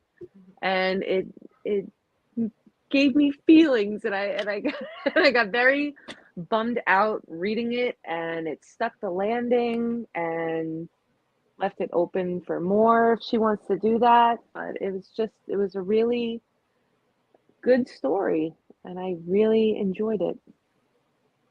I learned about it from y'all, and I'm really happy I did, because I remember going into it thinking like, what's this gonna, and like it really put me off, man. Like it in my opinion, it goes harder than Red Room, or at least the first arc of Red Room. I need to get caught up on that, but I didn't expect that. And there are certain things in this book that really kind of turned me lily white. And like we were talked about earlier, I I enjoy the first two Human Centipede movies. I think the third one's crap, like Mom said, but like, you know what I mean? I got a pretty good threshold, you know what I mean? And there's stuff in Lovesick that really put me off my feet. So like, yeah, this book goes hard. Yeah. And so it's impressive to see like a young talent, you know, do this early in their career. Like pretty brass. Fearless. Lovesick. Okay. Yeah. Add on that to my list. Add it to the list. All right, Elle. Do you have runner-ups or do you want to do your? No, you only have a nice. Like she just has the one, yeah. Yeah, my nice list for comic of the year is Swan Songs, W. Maxwell Prince. It was, if you know anything about W. Maxwell Prince, is he's gonna give you an anthology about sad shit, and so he absolutely delivered on this. Each issue had a different artist. It was depressing as fuck, which I expected, and I love it. And man, delivered. But also I preferred this definitely over Haha. Prefer even the last few issues of you know, Ice Cream Man, which has become more of a, how do I say that this? art pop, like a biannual, like you get like 4 issues of Ice Cream Man a year now versus monthly, I feel. So I feel like anthologies, short anthologies is more his lane right now. And this definitely is hitting harder than some of his longer format stuff. I love King of Nowhere. I love the library one that he did. But this just, it's really cool to see like people talk about an ending, and this one explored like the ending of relationships, the ending of life, the ending of etc. So it was really interesting to see all of that work out or not work out depending on the story. So really enjoyed that. I didn't read a lot of comics this year, admittedly, because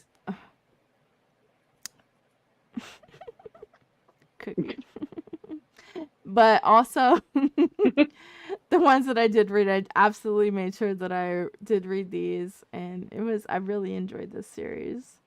So whether or not it's picked back up or he decides to do more, for what it is, I enjoyed it. Who puts that out? Image. Yeah. Image. Yeah, I think he's got the contract with them, man. They'll pretty much put out anything he puts out, right? He can do whatever the fuck he wants at this point, yeah. Yeah, he's got that deal that those guys like Reminder and him have, you know, where they just put whatever they put out. Like, hey, I have an idea. Okay. Oh, and also honorary mention, Ambassadors was fucking sick this year.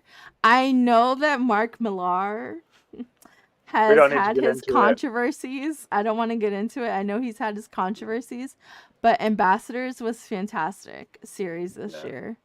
A1, like fantastic. And we don't have to get into any politics or nothing. Fantastic series. Cool. Joe, do you want to do your naughty or nice first, man? Yeah, I'll do my naughty because it's just a quick shout out. And you haven't even read the comic. I'm putting you on blast. Yeah. Hey, I love her. So, I mean, she has a new book out and she hasn't missed yet. So I've got to put it on the naughty list. That cover's naughty. Like, I'll give you that, man. Yeah. See, this is what I thought it meant. But in the stipulation, I said it could mean both, either naughty bad or naughty as in a good way. But I misinterpreted it to say on purpose. Oh, misinterpreted. No context. Yeah. No, I wanted you to feel like you were a and pervert. that's why the universe gives you little shit cheese on your nachos, Elle. Like that. And you know what? And that's why the universe. But also fucking love Maria Lovett. So. Maria Lovett doesn't miss, man. She doesn't miss. So, and that's like, she's one of those creators that's surefire, right? You see her name on a book, go pick it up. Even when she's not on, it's still good. So. And I look forward to doing the next episode of Pervert Comics. Yeah, with, Pervert Comics. You know, starring Maria Lovett, because Cookie, I love you to death. Somna did not hit for me. I hate just Somna. got that I get it. too, so like I'm gonna check it out. I like both those creators. So All right, so my book of the year, is Nick Patara's Axe Wielder John. Okay. This was a Zoop crowdfunded book from a couple years ago, and it's completed and it's shipping out. I got my copy a couple weeks ago, and man, if he keeps Joe, okay. What's it about? It's about this barbarian type character who gets outcast, and you don't know why, and there's people chasing him down, and I don't want to give away what the twist is. He used to be the best executioner in the land, and now he's the most hunted guy in the land. And now he's on the run. Yeah, there's a manhunt for him, and there's a lot of great little characters. There's two executioners that work at the castle, and the banter back and forth between those two characters, it's excellent. It's so much fun. You have the big evil demon looking ruler of the world. It's an Adult Swim cartoon on paper, pretty much, man. Yeah. Like, it's bloody. It's very bloody. There's a lot of action. I mean, his name is Axe Wielder John, and I mean, that's what he does, man. He just chops people up with axes, and man, and I mean, there is a pretty fun, heartwarming story in this book that really kind of brings it all together. Like it's like the cherry on top, right? You get all this fun stuff, and then he just puts that little cherry on top of like, you're like, oh, it's just adorable. It's charming. It's all those things wrapped into one. Yeah. And it's a graphic novel, right? It's about just under 150 pages, the first book. So he isn't releasing this in single issues. Like this book, he released it as a hardcover. So you get like the first chapter. I think, did he say it was supposed to be 3 chapters? I can't remember. I think he said it's going to be 3 books that size, and there's about 120 pages of story and then back matter in the. And this is his first stab at writing his own story. He's always drawn, so he sent a lot of his scripts to Hickman because he's worked with Hickman on Manhattan Project and stuff, and Hickman gave him a lot of notes on his story. So he used Hickman as a soundboard for this book as his first stab at writing a comic, and I mean, it's excellent. Like for me, this first issue, if he keeps it up, it's going to end up being a classic, like an all-time modern classic. Yeah. On the list then. And that was our newest episode of me getting to tell Joe I told you so. Like, this has been a pretty fun episode. No honorable mentions next year, that's for sure. It wasn't the honorable mentions, man. Oh, fucking right it was. Honorable mentions mean you just mention it and move on. You don't have to elaborate. No honorable mentions next year. And next year we're starting with the fucking comics next year. Next year we're starting an hour earlier, man. Yeah. We're doing a pre-show, maybe. I don't know. Yeah. This was a blast. We'll be back in a couple days after Christmas sometime. We're going to do like a movie review show. Wrap up. Yeah. There's been a bunch of stuff, so we're going to probably talk about like It's a Wonderful Knife and probably like Silent Night and Thanksgiving and probably Violent Night too. No. Solid. No. Thanksgiving was good. No. Shut the fuck up. Thanksgiving was awful. Right. It was one of the worst movies of the year. All right. Have a great holidays, everyone. Hope you enjoy your Christmas. Enjoy your turkey.